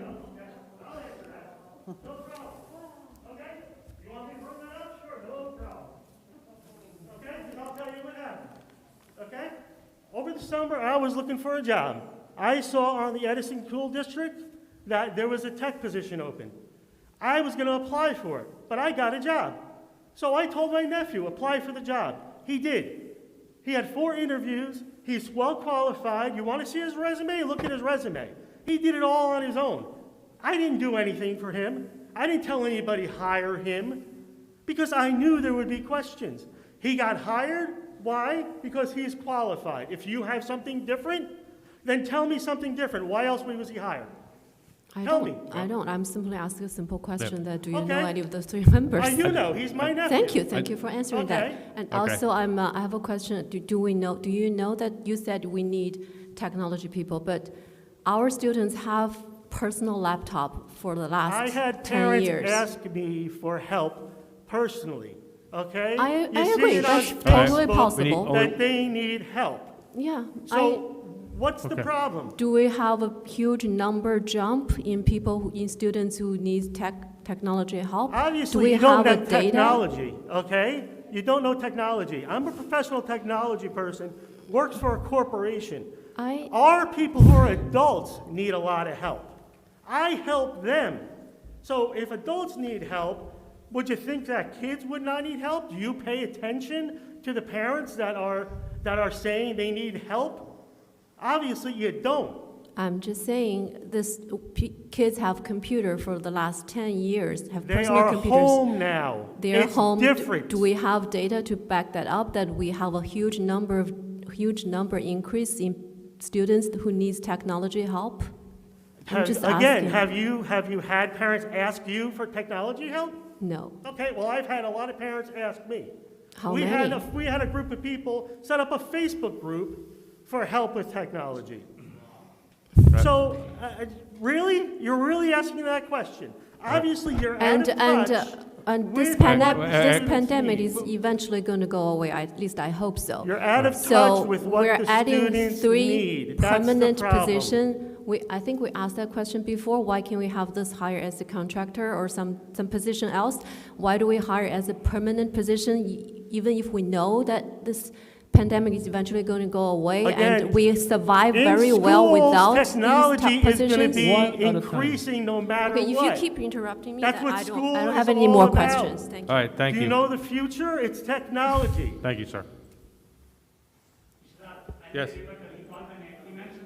I know he did. He did not. At the end. You'll get a chance. You'll get a chance. Rebuttals are at the end, even though it came up twice already. And last time you told me I can't get rebuttals. Don't start my time until I say my name. Sunshine Law. Crystal, Middlesex County. Dr. Bragan, they can hear me? It's all right. Yes. Don't apologize for ever saying the truth. it's not political when the person who's claiming it's not political happens to be sitting next to an active EDO member right now. So let's not, we got to keep politics out of the classroom. I wasn't even going to come today, but I was watching through the YouTube Live and I heard some very disgusting things. So I'll talk about them now. I would have came if it was Edison High, but this is the other side of town for me, so. I want to know, also let me know why there was a vote for the business administrator to retire, just because I just want to learn, you know what I'm saying, why you guys had to do that. Because I just feel if he wanted to, why he can't. But anyways, you'll tell me later. How many I'll save that for later. Diversity is often used as a code word to promote people's racist agendas. We need to hire the most qualified people and not hire people based off their racial background.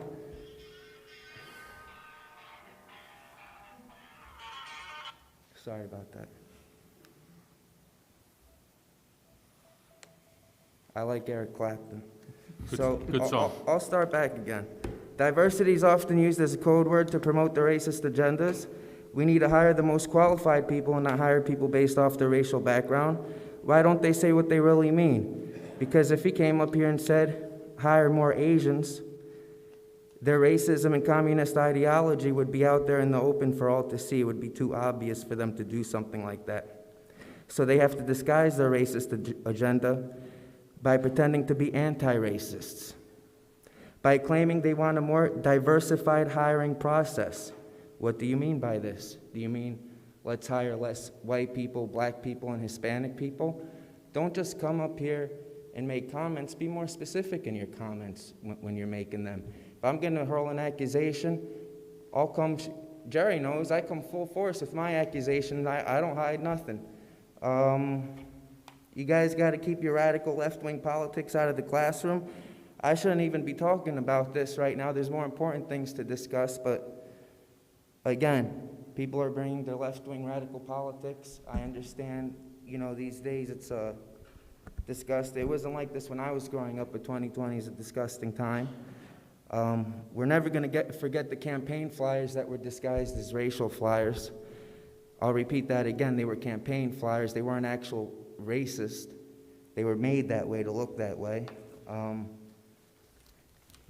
Now, performance reviews, were they talking about the teachers to have a performance review? Or was that for a student? When they were mentioning, Dr. Bragan, when they were mentioning performance reviews before, because I couldn't hear too well, is that for a teacher or a student? No, that's from the state. They come in and evaluate everything. All right. Paperwork and things like that. So the whole school? Or not Whole just- system. It's called NJQSAC. All right. Do they do individual teachers? No. All right, good. I want to know how many BOE members have relatives employed by the BOE. That includes even the candidates that are going to come in, but I'll re-ask back in January at the reorg meeting. Since they're not here, they don't have to answer.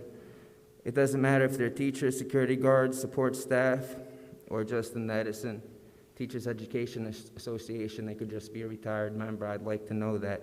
I'd like to know if any BOE members, for any reason, have any conflicts of interest that in the past they had to abstain from voting. Not for any reason in particular, just because I want to learn. All right. So who's the timekeeper here? How much time do I got, attorney? You have 1 minute and 30 seconds. 1 minute and 30 seconds. So, okay, we come up here, we're talking about, yeah, this isn't political. You shouldn't have apologized, but because you're a white man, you have to apologize these days. We're always guilty. So, I mean, again, the person who came up here claimed what they're stating is not political, is sitting next to an active EDO member. When it's time for their rebuttal, can they be more specific? Do they want to hire more Asians, more Indians, more Chinese, Jamaicans? Because for me, that's the definition of racism. If you're not hiring the most qualified person for our children, then our children, they're the ones that are going to get screwed over at the end. And I want him to explain that for me a little better. If he's gonna say we need more diversity, that means we have to hire less of a certain people. Who are those people? And he wants to hire more of a certain people. Explain to the public who these people are. We deserve to know who these people are. People need to stop hiding their racism and the radical left-wing agendas. These people are racist, pretending to be anti-racist, and we need to call them out. You gotta look your tyrants right in the eyes and you gotta call them out. You gotta tell them stop the bullshit. Sorry, Rosenfeld versus New Jersey, I can't curse, I won't do it again. So that's my time? I like to keep it clean, yep. Thank All you, right. sir. And I'll come back up here for a rebuttal after I hear what other members have to say. And First time caller right here. because it's COVID, I just want to say, you know, I should have been spending my time saying, you know, for all your families and yourselves. And I'm a big fan of Beth Maroney, and after January, I'm gonna be a little pissed off that Thank you, Mr. Beth Christo. Maroney won't be here because she has one more defends Greek meeting. Armenian genocide and many other things. One more meeting. Don't forget my rebuttal, Erica. I got you. My name is Ann Battaglia, and I live in Edison. And I just, Pull down that mic a little bit. Oh. So, yeah, there you go. and I just have a question about how the school calendar wording is put together, and who actually does that and approves it. Because I'm seeing online your vacation days, September Yom Kippur, Diwali, winter break, spring break. No mention of the word Christmas or Easter, and I'm wondering why that is. Because obviously your winter break is because it's Christmas, December 25th, but it says winter break. So I'm wondering why it's okay, and it's, if you're going to mention the reason for one holiday, mention for all of them, or none of them. There's nothing wrong with saying Yom Kippur, Diwali, nothing at all, but then why do you go to winter break, spring break? That's my point. question. Good point. Dr. Bregan? Should I sit down? Yeah, so you can sit down. We'll Tho- answer. Those are good points. The calendar is typically done with a committee. We try to get representation from all of our collective bargaining units, as well as members of the board and members of the administrative team. And then we propose it to the Board of Education for approval. We actually had 3 years approved last March. We adjusted this current calendar a few times. But points well taken. We'll take it into consideration. We'll take a look at it. Okay, thank you. I understand. Agree. Ms. Harris?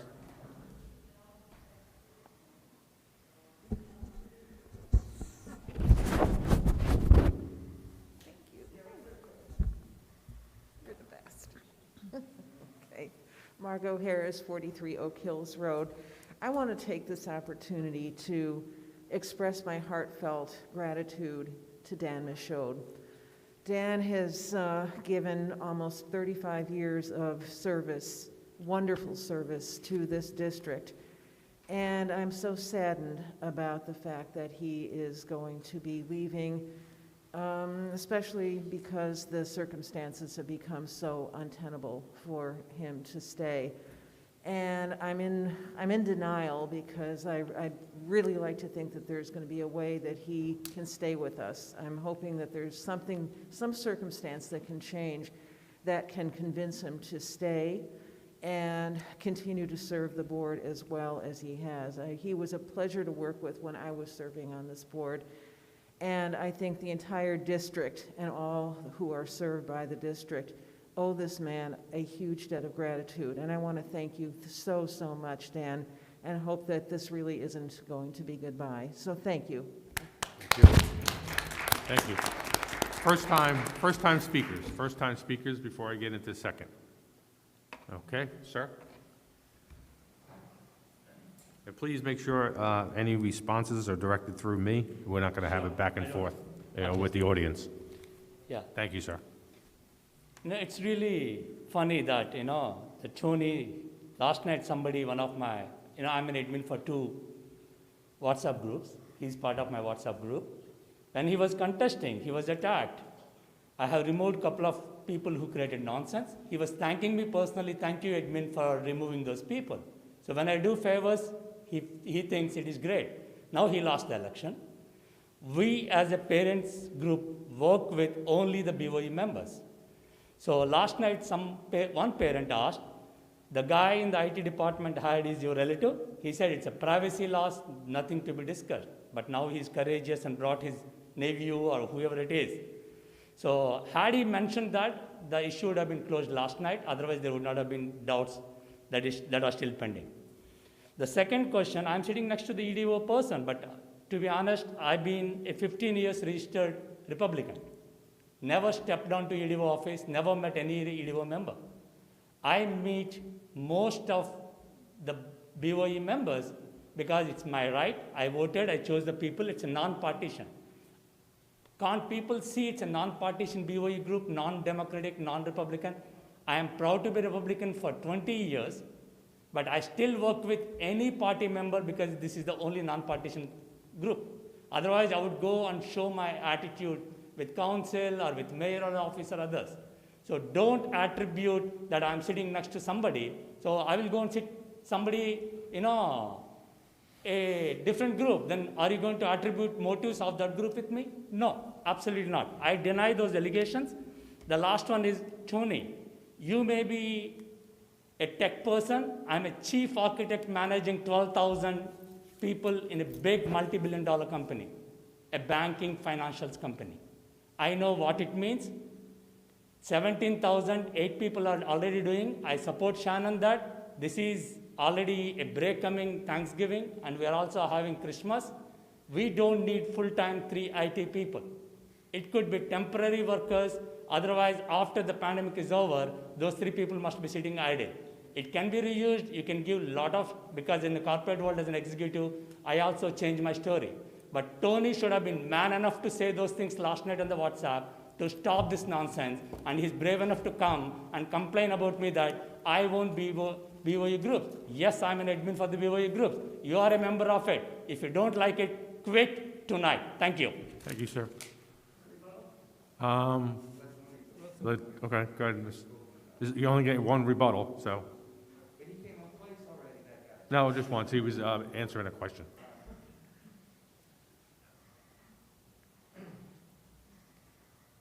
So just on how many tech people we have, somebody in the hallway just responded.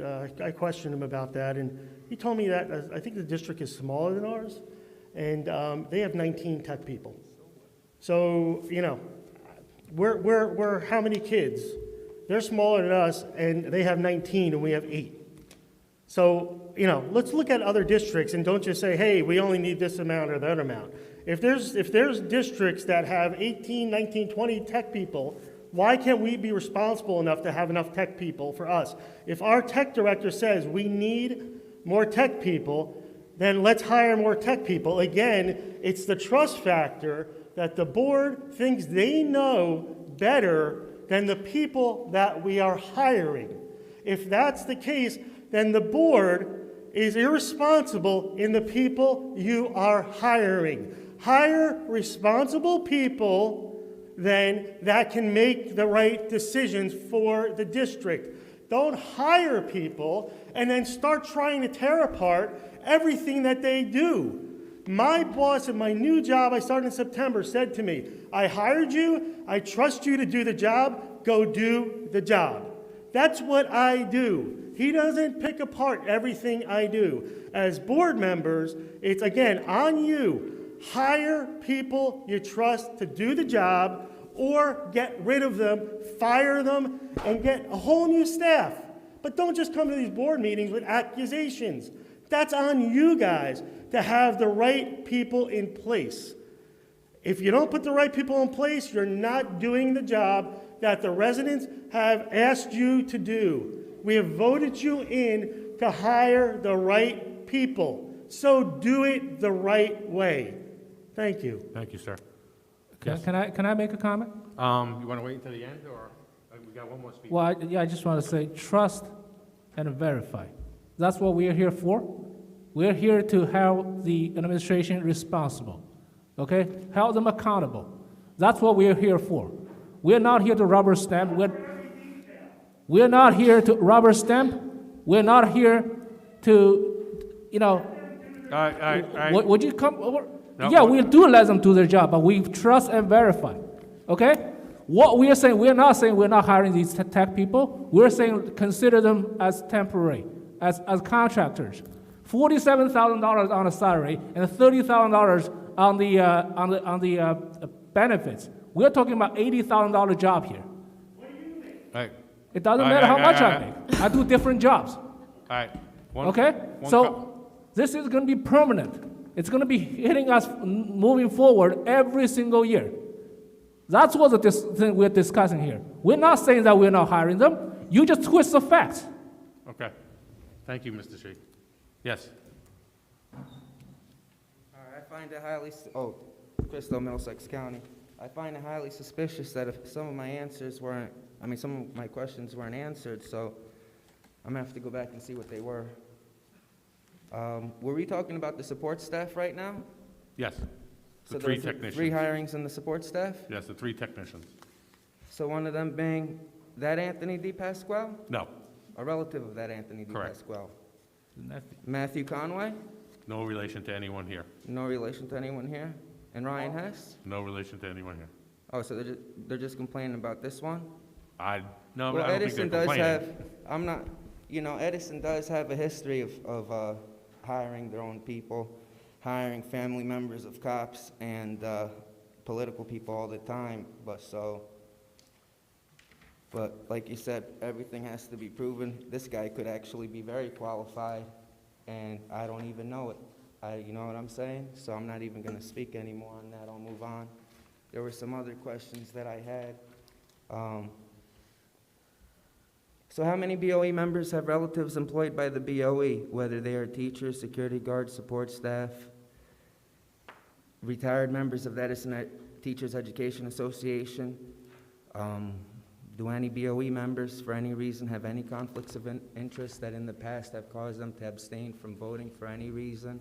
Doesn't matter what that reason was. I also asked the question about, I'm interested to know why we had to take a vote tonight for the business administrator, because that was one of the things, too.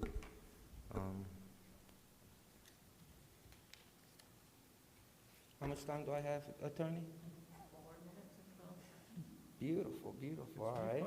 So I'm a big fan of Beth Maroney. You don't have to use it all, though. No, I never waste my time. Some people get tired. It's all right. You're rebuttaling. You're not asking. You're not supposed to ask new questions. No, you're right. You know that, right? Yeah, but everyone else. The Go ahead, moment Mr. they Christo. pass the line, I'm equally allowed to do what they do. Otherwise, it becomes bias and discrimination. So let's hush on that and let me continue talking. Sure. I'm a big Sorry. fan of Beth Maroney. I love you, Beth Maroney. I'm gonna be pissed off a little bit when January comes and you're not gonna be here no more. But I'm sure you can. You'll make another petition the next year, or you'll run for something else. You should run for a higher office. I support you. You were the only member up here to support the Greek-Armenia genocide. You were the only member up here to say, yes, the Jewish Holocaust happened. Everyone else would have kept their mouth shut. Recently, the people of Armenia have lost the Nagorno-Karabakh region. Turkey is sending the radical terrorists that came from Syria, and the Armenian people, the Christians right now, they're struggling.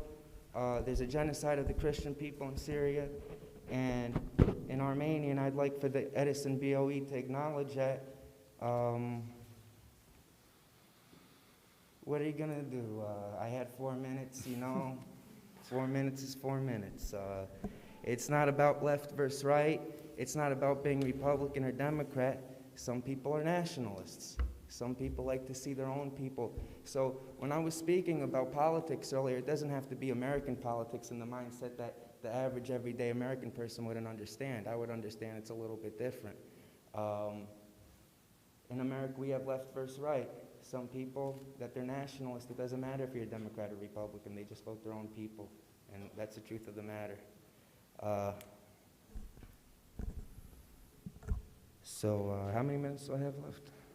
1 minute and 50 seconds. I just want to say God bless you, Beth Maroney. Who are the other members that aren't going to be here no more? I'm a little bit surprised. Ms. Patel? What's up, Ms. Patel? From 1,000, I went to 4,000 votes. So I just want to let you know, the platform, hell yeah, the platform of human decency is rising, anti-corruption is rising. Again, I want to say I love you, Miss Beth Maroney. How many meetings do we have left with her? Is there a proposal in the future? There doesn't have to be. She respects the American Constitution, and she acknowledges the Jewish Holocaust and the Greek-Armenian genocide, and that's enough for me to vote for her all the time. In the future, I'm upset that you didn't put your name in there, because when I want someone up there, I want someone who represents my morals and values. So when you're going to be gone, I'll have to search now for someone who's going to support my morals and values. I hope next year you put your name in again. I think you're overqualified, Beth. You're also on something else. What was it, a Holocaust board or something like that? Genocide board or whatever? Yeah, I worked for the New Jersey Commission on the Holocaust. So when you're not a member anymore, we're not going to have an active BOE member on that board anymore. That's going to go vacant? Or is someone else here going to take interest and would like to become a member of that board? Or we could get Mrs. Maroney to come back and appraise us on certain items. That's right, but we still always have to have an active member, Sure. Otherwise, We'll see who would like to volunteer. Jerry Sheet, would you like to volunteer? I think you would like to defend the Greek-Armenian genocide and the Jewish Holocaust. You seem like you're... I think you're more appropriate, sir. Oh, time's up. All Thank you, right. Mr. Crisso. I'm Happy Thanksgiving. look forward to Jerry Sheet's leadership on the issue of the Greek and Armenian Holocaust. All right, Thank thank you. you. Thank you. All right, cool. All right, thank you. All right. Last, anything else? Thank you very much. Public portion is closed. Ralph, can I ask you, can I add a comment? Ralph, Go ahead, it's Mrs. Shannon. Oh, Shannon here. go ahead. Yeah. I'll start up top. Yes. I just want to add that I think the existing of the board member is not just to sit here and rubber stamp. Yeah, I don't agree that we should just hire someone and then just sit back and do nothing, no question asked. The reason we're here is to verify and check. These three new positions, added almost $250,000 to taxpayers permanently. And now I really want to know why. Because you said we have a lot of technical issues, probably. So there are two types of technology problems, software and hardware. For hardware, I don't think I can see why that would jump high, because nowadays students keep their laptop at home.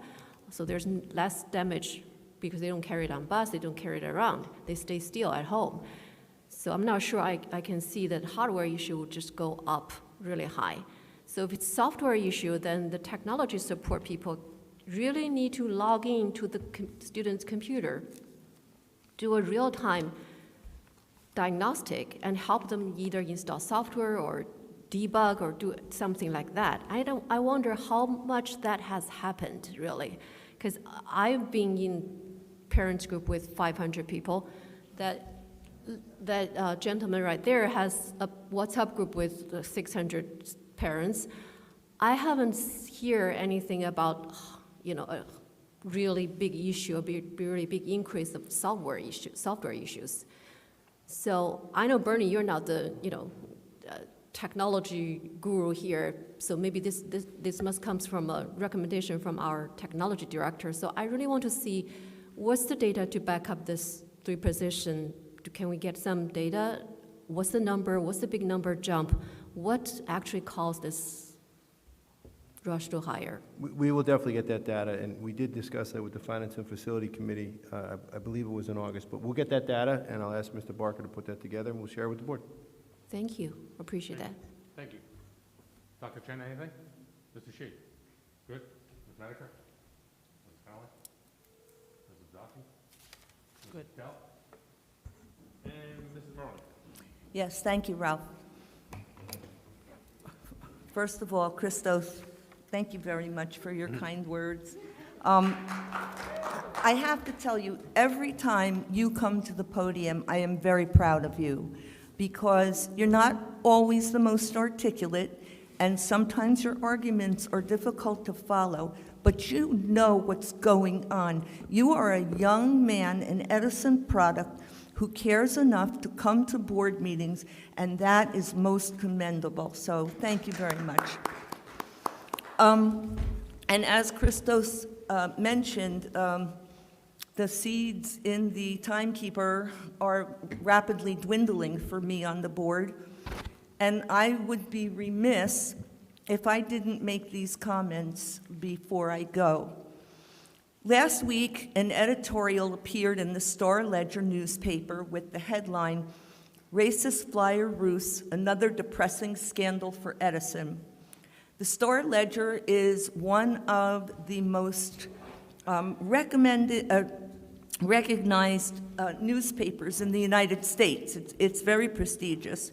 So the fact that the editorial board thought enough to come out with this article is very impressive on their part.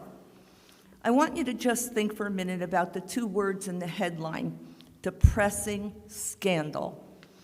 Isn't it sad that scandal is what our wonderful town has become known for? Jerry, there are a few things that I would like to direct to you personally. 3 years ago, I was proud to run for the Board of Education with you. We sat next to each other during our first term, and although we didn't always agree, I had the greatest respect for you and the contributions that you made to this town. When we started our campaign in 2017, you called me and told me that Mayor Lanke was supporting the Unity team and invited me to walk in the Indian Parade in August.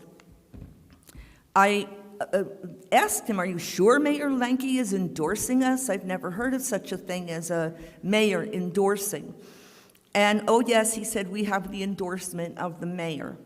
And that is where the Board of Ed became political. Jerry walked in that parade with a banner that said Mayor Lanke's team. And sure enough, Mayor Lanke had not endorsed the Unity team.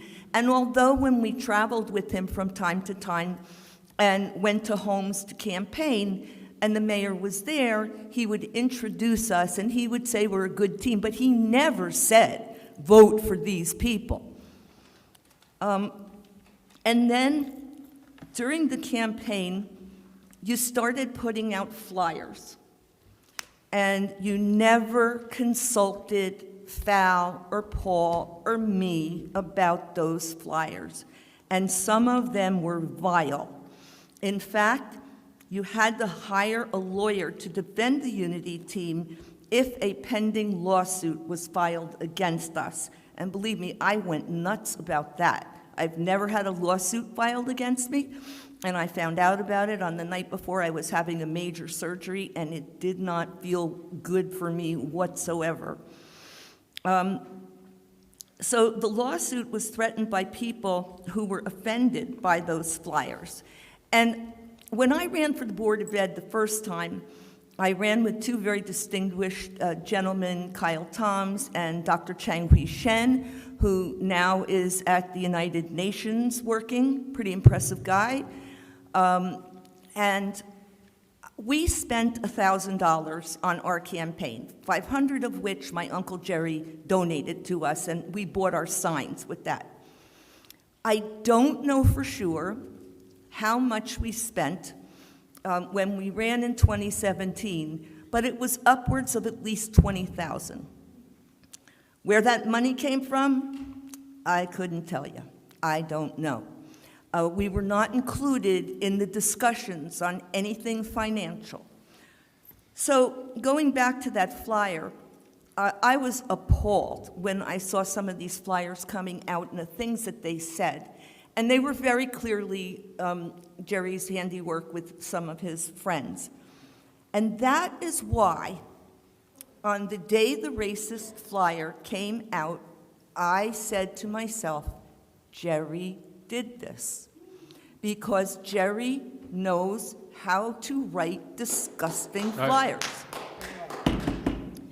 And no matter how many times, Jerry, you deny it, your denials don't ring true to people, because if their denials did ring true with people, if they did ring true... Mrs. Maroney, Mrs. Maroney, you're...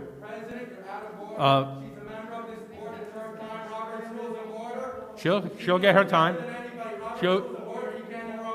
She will get her time. Mrs. Maroney, I just want to make you well aware that you're making accusations and allegations. I know. I had legal advice on what I'm saying. Go ahead. Excuse me. Miss Blackburn, if you want to give legal advice to Mrs. Maroney. Yeah. I just want to caution everyone, and Ms. Maroney especially, and I have as I said, very much respect for you, but please be careful, because you can be held potentially personally liable in the event that anything is libel or slanderous. Okay, thank you. And let me clarify. This is my opinion. This opinion is not of the rest of the board. This is what I thought when I saw the flyer. Okay, thank you. Christo.